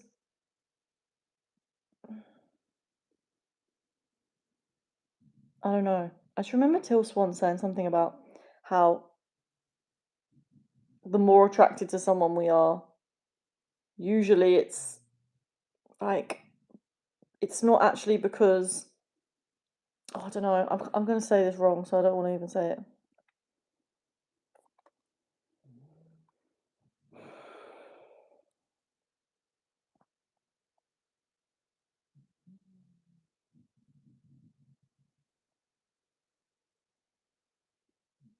Are we attracted to what we love about us, or what we lack in the, or what we lack in us?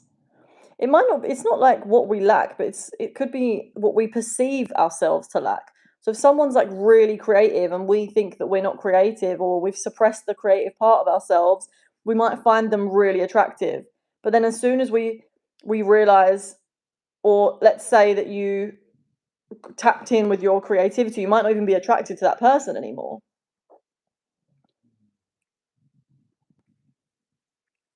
Or you might be pedestaling them in some way, like thinking that they're going to make you whole in some way.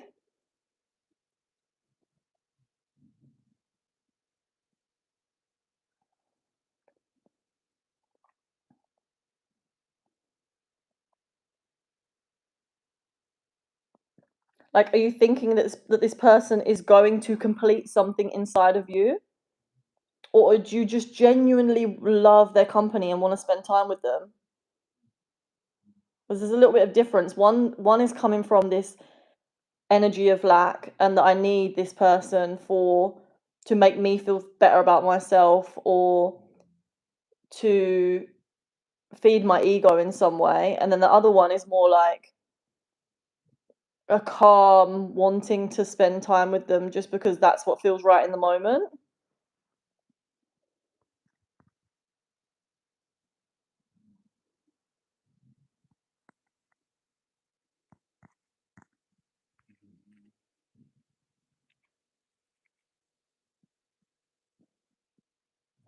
Are you saying that when someone is whole and complete within themselves, the desire to be attracted to someone else goes away? I don't think so.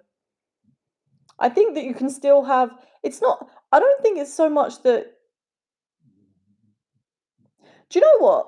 Saying that, when I feel like really in alignment and that I am feeling more complete, I definitely notice myself being more like, I don't mind what happens, but also there's still a divine desire to want to have union with someone else and to experience the pleasure of being in union with another human, and that's absolutely fine.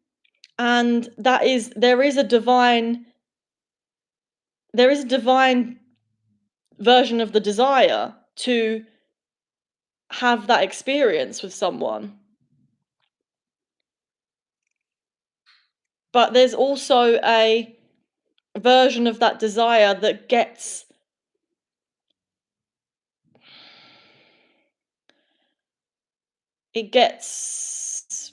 what's the word? I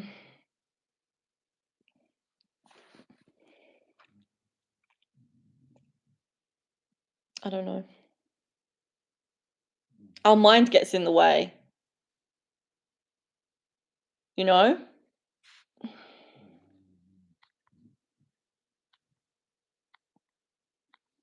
So you might not be, the desire still might be there, or like your higher self knows that this is something that you would love to experience, but you're not so attached to it happening.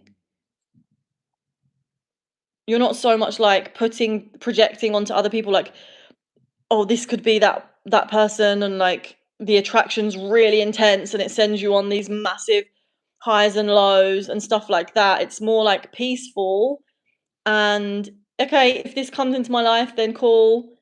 If it doesn't, like, I'm good. I still have so much love. I'm a source of love, and I attract love into my life in so many ways. I feel so fulfilled in that way spiritually. And so when that person does come in, I'm open to it, and I am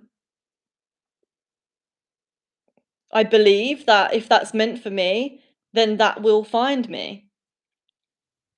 And not so attached to finding someone in such a desperate way in order to get rid of some feeling that I'm experiencing, whether that is this kind of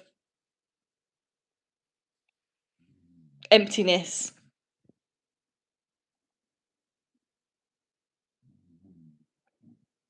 Because when we come to relationships with this emptiness that we're trying to fill, we become very dependent on that person to either like to make us feel good. And so it's very easy for us to come out of this state of peace.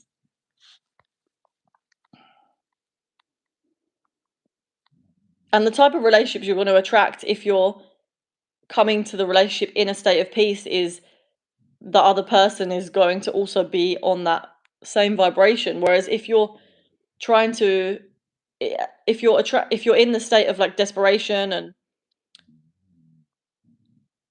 wanting to fill an emptiness inside of you, then you're also going to find people that are compatible with that vibration.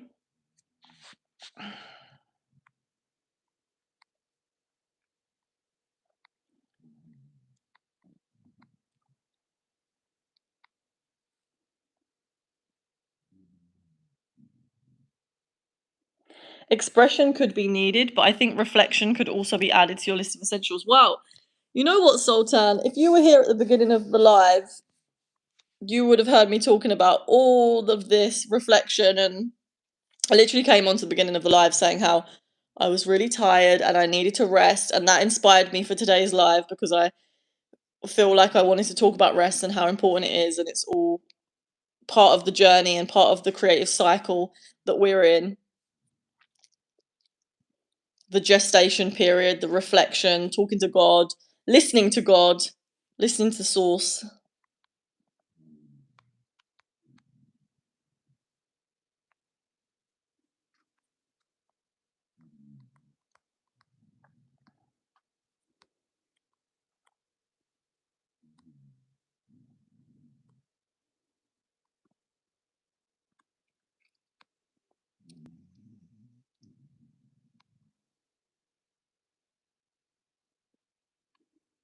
Is there a chance that maybe you then become the person who others are attracted to when you're aligned? Yeah, definitely, because you just create such a magnetic energy that people start to see, and it's a beautiful thing. People start to really see your unique, inspiring energy when you start acting from an empowered place. But I really do believe that the people that are meant for us, or this is what Neville Goddard says, is that what is not meant for you, you cannot lose what is not meant for you. So if something's not meant for you, and if you lose something, then it was never meant for you anyway. Maybe in that moment to teach you something.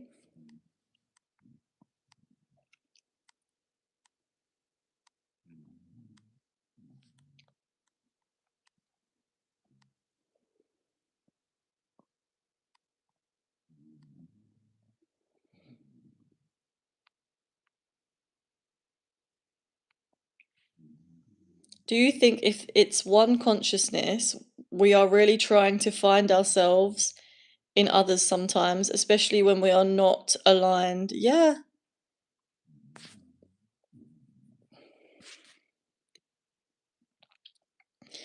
Yeah. I feel like the whole point is every relationship or situation that we're in is triggering us to wake us up to our own divinity. And we keep going through the same cycles until we wake up. And then we might wake up in one area of our lives, but we've still got other places that we need to wake up because otherwise we would just be fully awakened from our whole subconscious mind, our whole conditioning. But it's like there's always something to work on. And every time you do, you wake up to more of your divinity. So I think we fall into these relationships, or we attract these relationships that are reflecting to us parts of ourselves that we haven't yet healed, haven't yet discovered. And sometimes those relationships can last really long and they can be really harmonious and really beautiful, and sometimes they don't last that long, but both serve their purpose.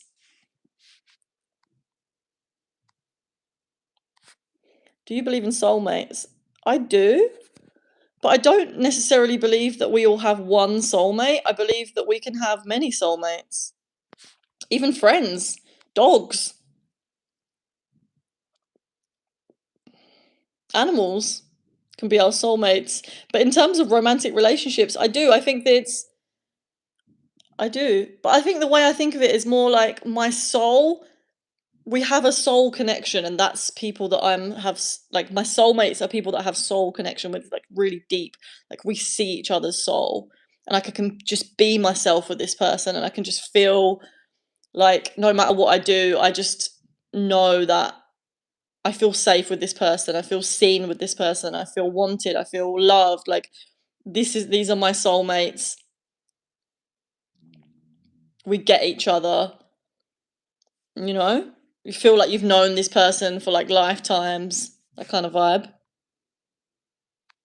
Like I've had relationships in the past where I think this person, like, I remember I was with this guy once, and I found it so hard to break. We weren't meant for each other, right? We were meant to be together for that time, but I knew that he wasn't my husband. He wasn't going to be my like life partner, and I found it so hard to break up with him. And I remember doing mushrooms, and the mushrooms showed me that he was a soulmate. I still have so much love for that guy because I feel like he was one of my soulmates. Just on a spiritual level, we had such a good connection. But we weren't romantic because, like, how do you, like, consciously end a relationship with someone that you feel like you have a soul connection with? It's fucking hard. But I do believe that we probably chose to meet in this life to teach each other stuff. And hopefully I'll see him on the other side. If we don't become friends one day, but I don't think that's going to happen.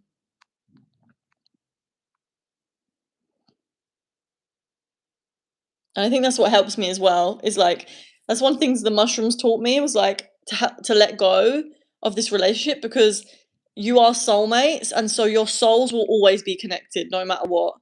Even though it feels like for this temporary time you're going to break up, you're not going to speak for maybe your whole life. That's okay because you will be.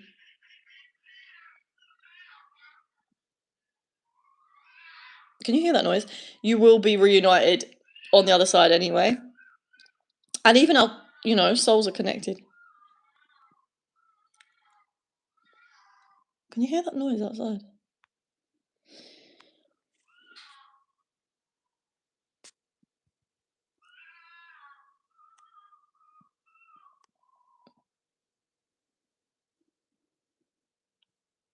Guys, if you haven't already, subscribe to my channel so that you don't miss my future lives and my videos. Can you please talk about astrology and planetary positions? Role in the way you feel now, and why do you think you need mushrooms and not just meditation? So I'm gonna answer the second part of that because yeah, I just feel to. Why do I feel like I need mushrooms and not meditation? I don't feel like I need mushrooms.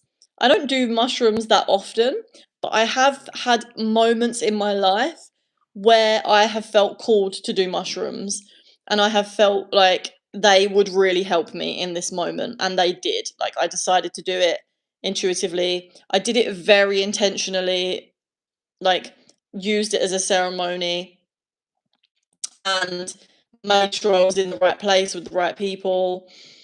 And they have helped me so much to to or to just let go of stuff that was holding me back, like a lot of fear and these patterns. So I also do believe that mushrooms are part of nature. There's a lot of conditioning that we have around magic mushrooms being bad, but I personally don't resonate with that.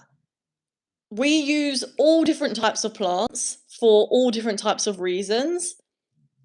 Um, Herbs and vegetables, and all the pharmaceuticals come from plants. A lot of them come from plants. It's like extracted from different plants, and so everything has its own medicine, and I believe that mushrooms are the same. They have their own medicine, and so I like to work with them as a spirit.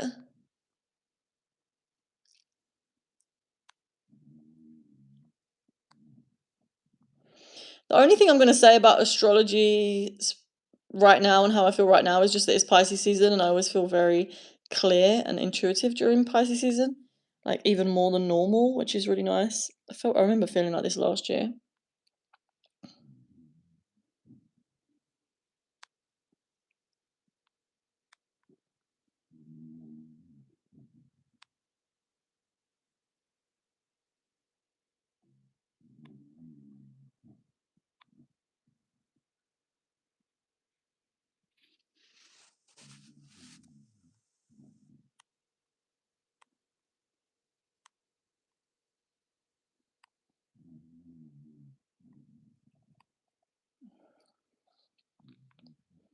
I didn't understand one consciousness. Do I think it's real? Do I think it's real? I think like I really like the way that Till Swan describes this is like imagine God being the sun and all of the souls that are being expressed through different expressions of nature are like the light beams coming off the sun. So we all are connected to the original source, but we're just like individual expressions of the sun that come in with its own unique focus, and then we're like the end point experiencing through these bodies.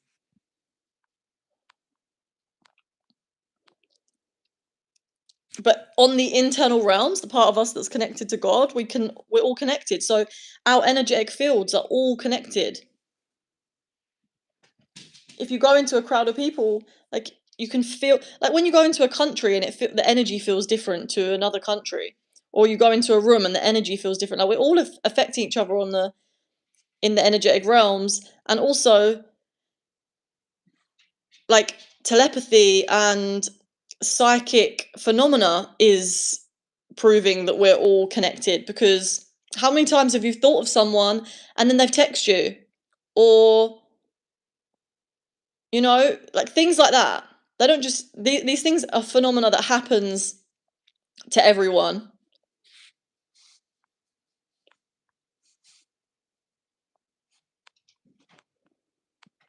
and you can start tapping into it more consciously. 11111. No wait, 1111 guys. 1111 in the UK anyway. Are you a Pisces? Yes, I'm very Pisces. I have 4 planets in Pisces. So I love talking about spiritual stuff so much, and the subconscious realms.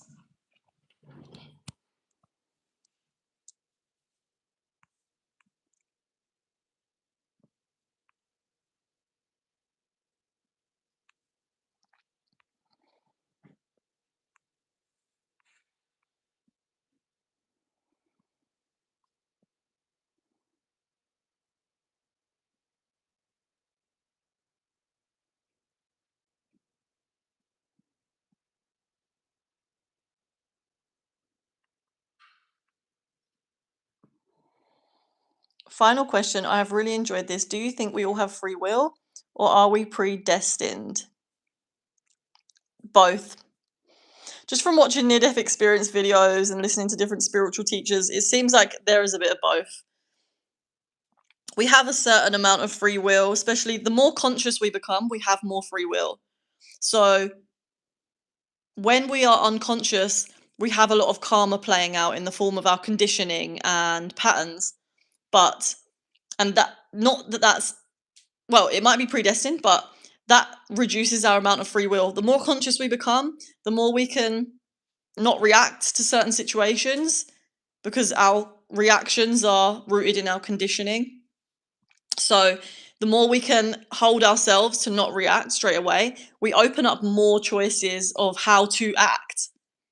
And so that opens up more consequences, because every action has a consequence.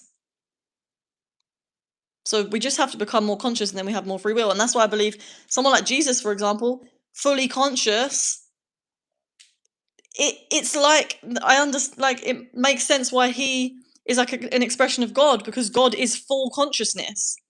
So if you're a human that is fully conscious, you've completely realized your divine potential, then you have complete free will. And maybe that's why in Buddhism they talk about not reincarnating, because when you have ascended enough, you've fully realized your divinity, you don't have to keep coming back. Maybe. But in terms of predestined, I do think from the near-death experience videos that I've watched, it seems like there are some things that are contracted in our lives, or people that we meet, or situations that we have to experience, that we choose to experience in order to learn something specific. Like if you want to learn love, for example, or you want to learn, like, I don't know, like say, this is a very specific random thing, but say you wanted to learn the importance of inclusivity, you might come into a body that is going to experience being completely ostracized so that you can understand the importance of being included in a group, because you know how difficult it is to be excluded from a group. Do you know what I mean?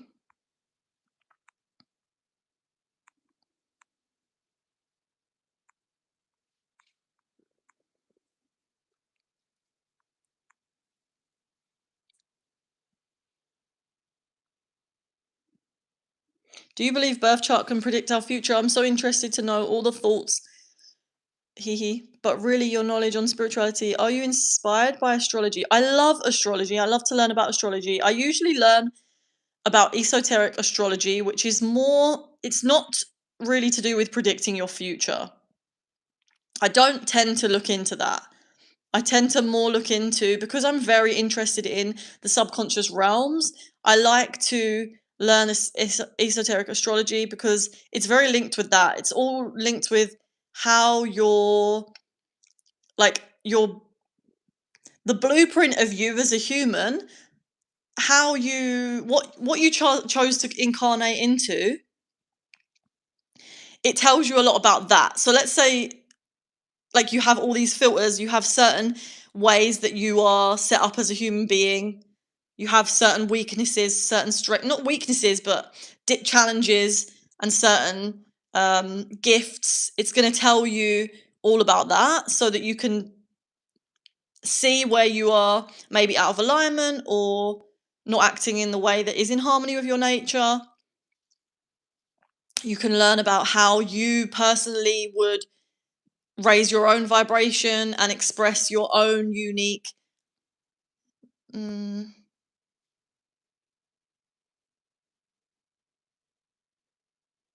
self.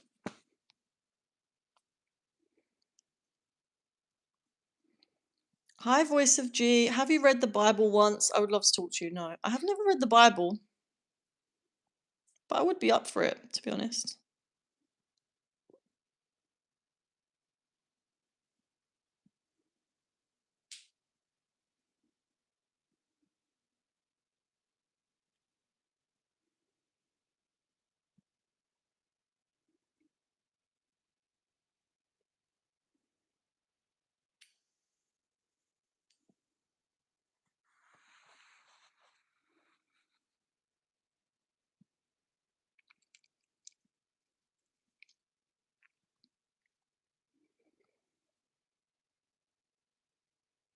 Guys, I'm in labour, not joking. You go birth that baby, Liana.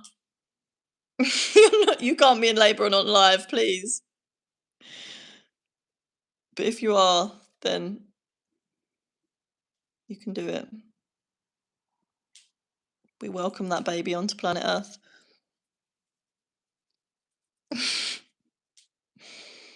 I do believe in reincarnation, yeah.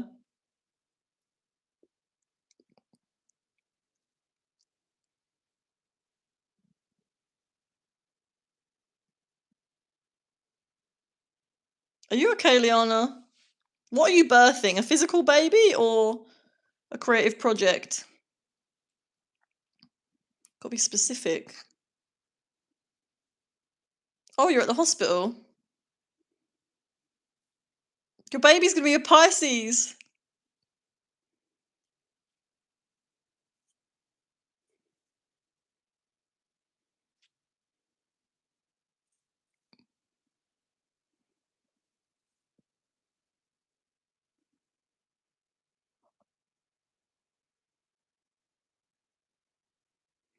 It looks you're strongly leaning intuition. Did you ever experiment with more analytical approaches?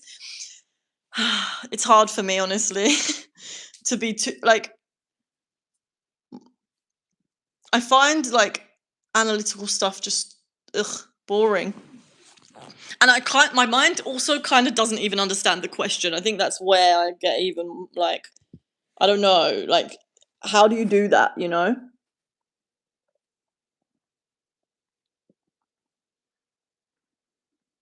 Are you in harmony with your nature? At the moment, yes, but it fluctuates. Sometimes I come out of alignment and I have to get back into alignment.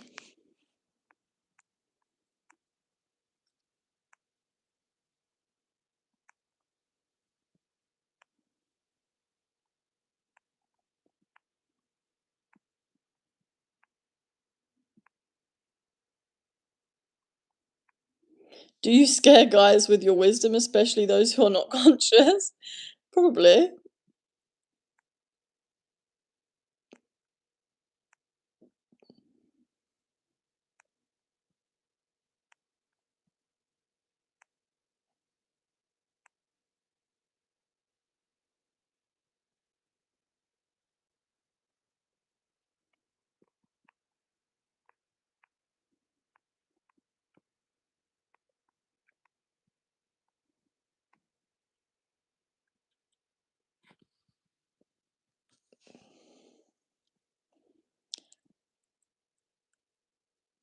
Liana, my advice to you right now is to do some breath work and breathe. You can't be having a baby whilst you're typing on a live.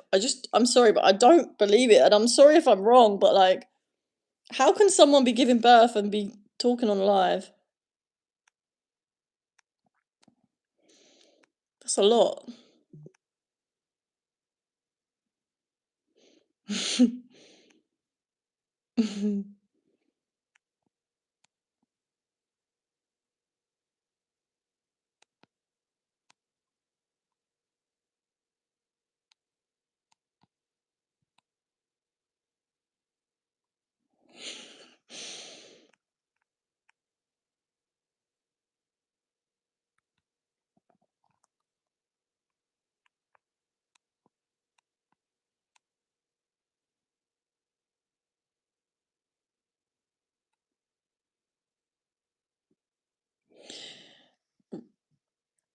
Ronnie, I want to address your comment. You said that you're complicating life with so many things. Like the other day, you said about astral projection. Today, you said about mushrooms. You're doing everything except experiencing.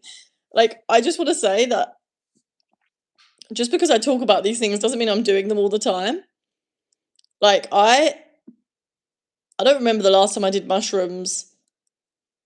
It was probably last summer. I had a microdose. So I wouldn't say I'm doing everything except experiencing. I also think that doing some mushrooms is experiencing. You know, we drink coffee or tea, which comes from plants. It's just that we think that doing something like mushrooms is bad because of all of the propaganda around it. But you can do mushrooms and experience it, and that you can still be experiencing something, you know? It becomes like out of harmony when you're using it too much or you're dependent on it. Whereas I've never been like that.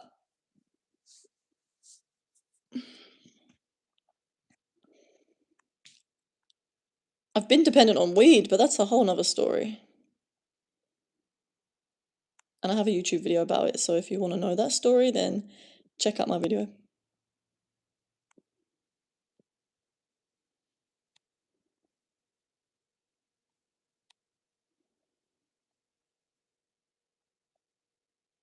What would you say your life purpose is, and are you living it? Can you define your life mission in one sentence? Do you know what? Eckhart Tolle said this, and I think this is a great thing to be aware of or to even think about. Is like he said that whatever our life purpose is, whatever we're doing in the moment. So it's just bringing your presence and your full consciousness into the present moment. And I do feel like I would say that I'm living my purpose because I I just feel like I'm in alignment because there's no resistance. If there was loads of resistance in me, like, for example, loads of resistance to doing certain things, I don't know, that's not a good example, but I feel like I'm living my purpose because every day I do something towards. That's not even a good example. I don't know how to define that actually. It's really hard to explain. But as long as I'm bringing my full consciousness, presence, and intention and my heart to whatever it is in the moment that I'm doing, then I think I'm living my purpose. And what I choose to do from that state is going to be in alignment with my purpose.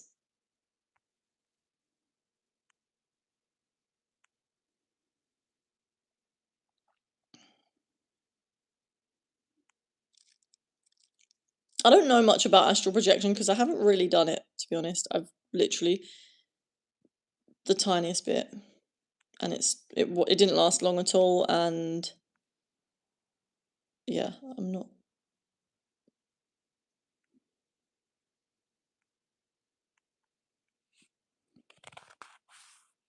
Hannah's a Taurus.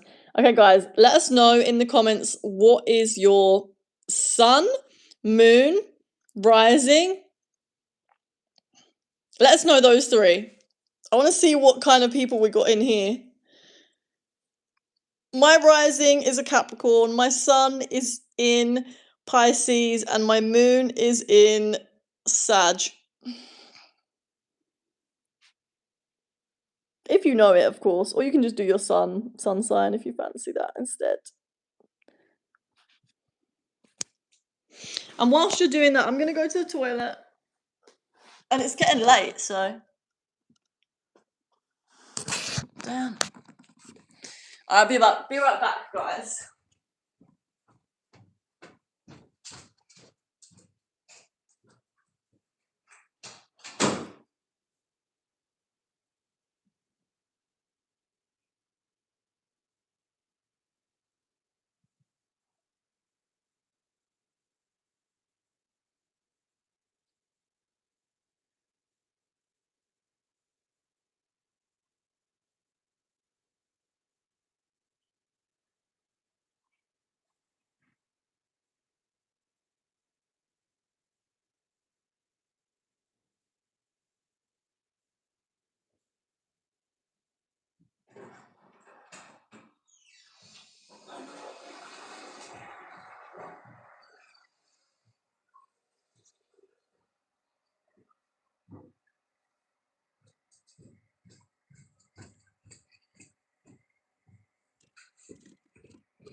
Past future doesn't exist, only the present exists. Yes, Ronnie rocks.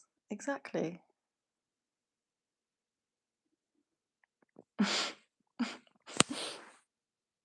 Dan, I get on with Taurus as long as they're not in a relationship with me. I have so many Taurus friends. 2 of my best friends are Taurus.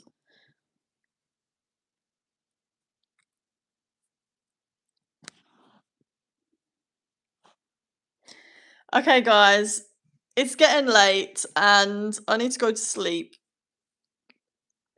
If I stay on much longer, I will be buzzed. So, I just want to say thank you so much to everyone that has contributed to the chat. I've really enjoyed this conversation today. It's been really beautiful and enjoyable. Love you too, Hannah. Thank you for your questions. I really enjoyed them. And yeah, I hope everyone has a lovely night. Should we say a little prayer? I like doing a little prayer at the end. Okay. Dear God, universe, source. I always like to add in all three, just in case. You never know what people feel connected to. But thank you for another beautiful day on Earth. Thank you for another opportunity to experience life through this unique prism that is my human body. This beautiful human body. Thank you for the ability to connect with all of these humans through this internet. Thank you for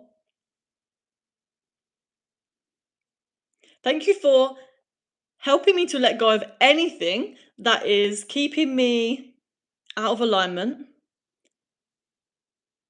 with my higher self. Please show me where I can be of service so that my magic and medicine can grant others to believe that anything is possible. And please show me where I can be of service in a way that is in harmony with my nature. May I bless any person that I come into contact with.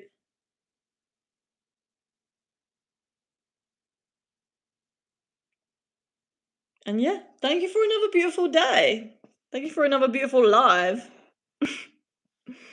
Guys, one more thing before I go. If you do want a one-to-one session, I have a few spaces open next week, so just send me an email. We can go into this stuff way deeper, one-to-one. If there's anything that you're currently feeling like stuck with, or that is you're struggling with at the moment, then I do basically a lot of different spiritual practices. I ask specific questions to unlock certain parts of your subconscious and bring things up to the awareness, and also then do different practices like shadow work, subconscious reprogramming practices. So if that's something that you're feeling called to do, then send me an email and we can chat about it. Other than that, if you want to subscribe to the channel, please do, and I will see you in the next live, which will be tomorrow at 7 p.m. So have a beautiful day and have a beautiful night, whatever time it is where you are. Peace, namaste. Bye, everyone. And thank you, Dan, for moderating. Bye.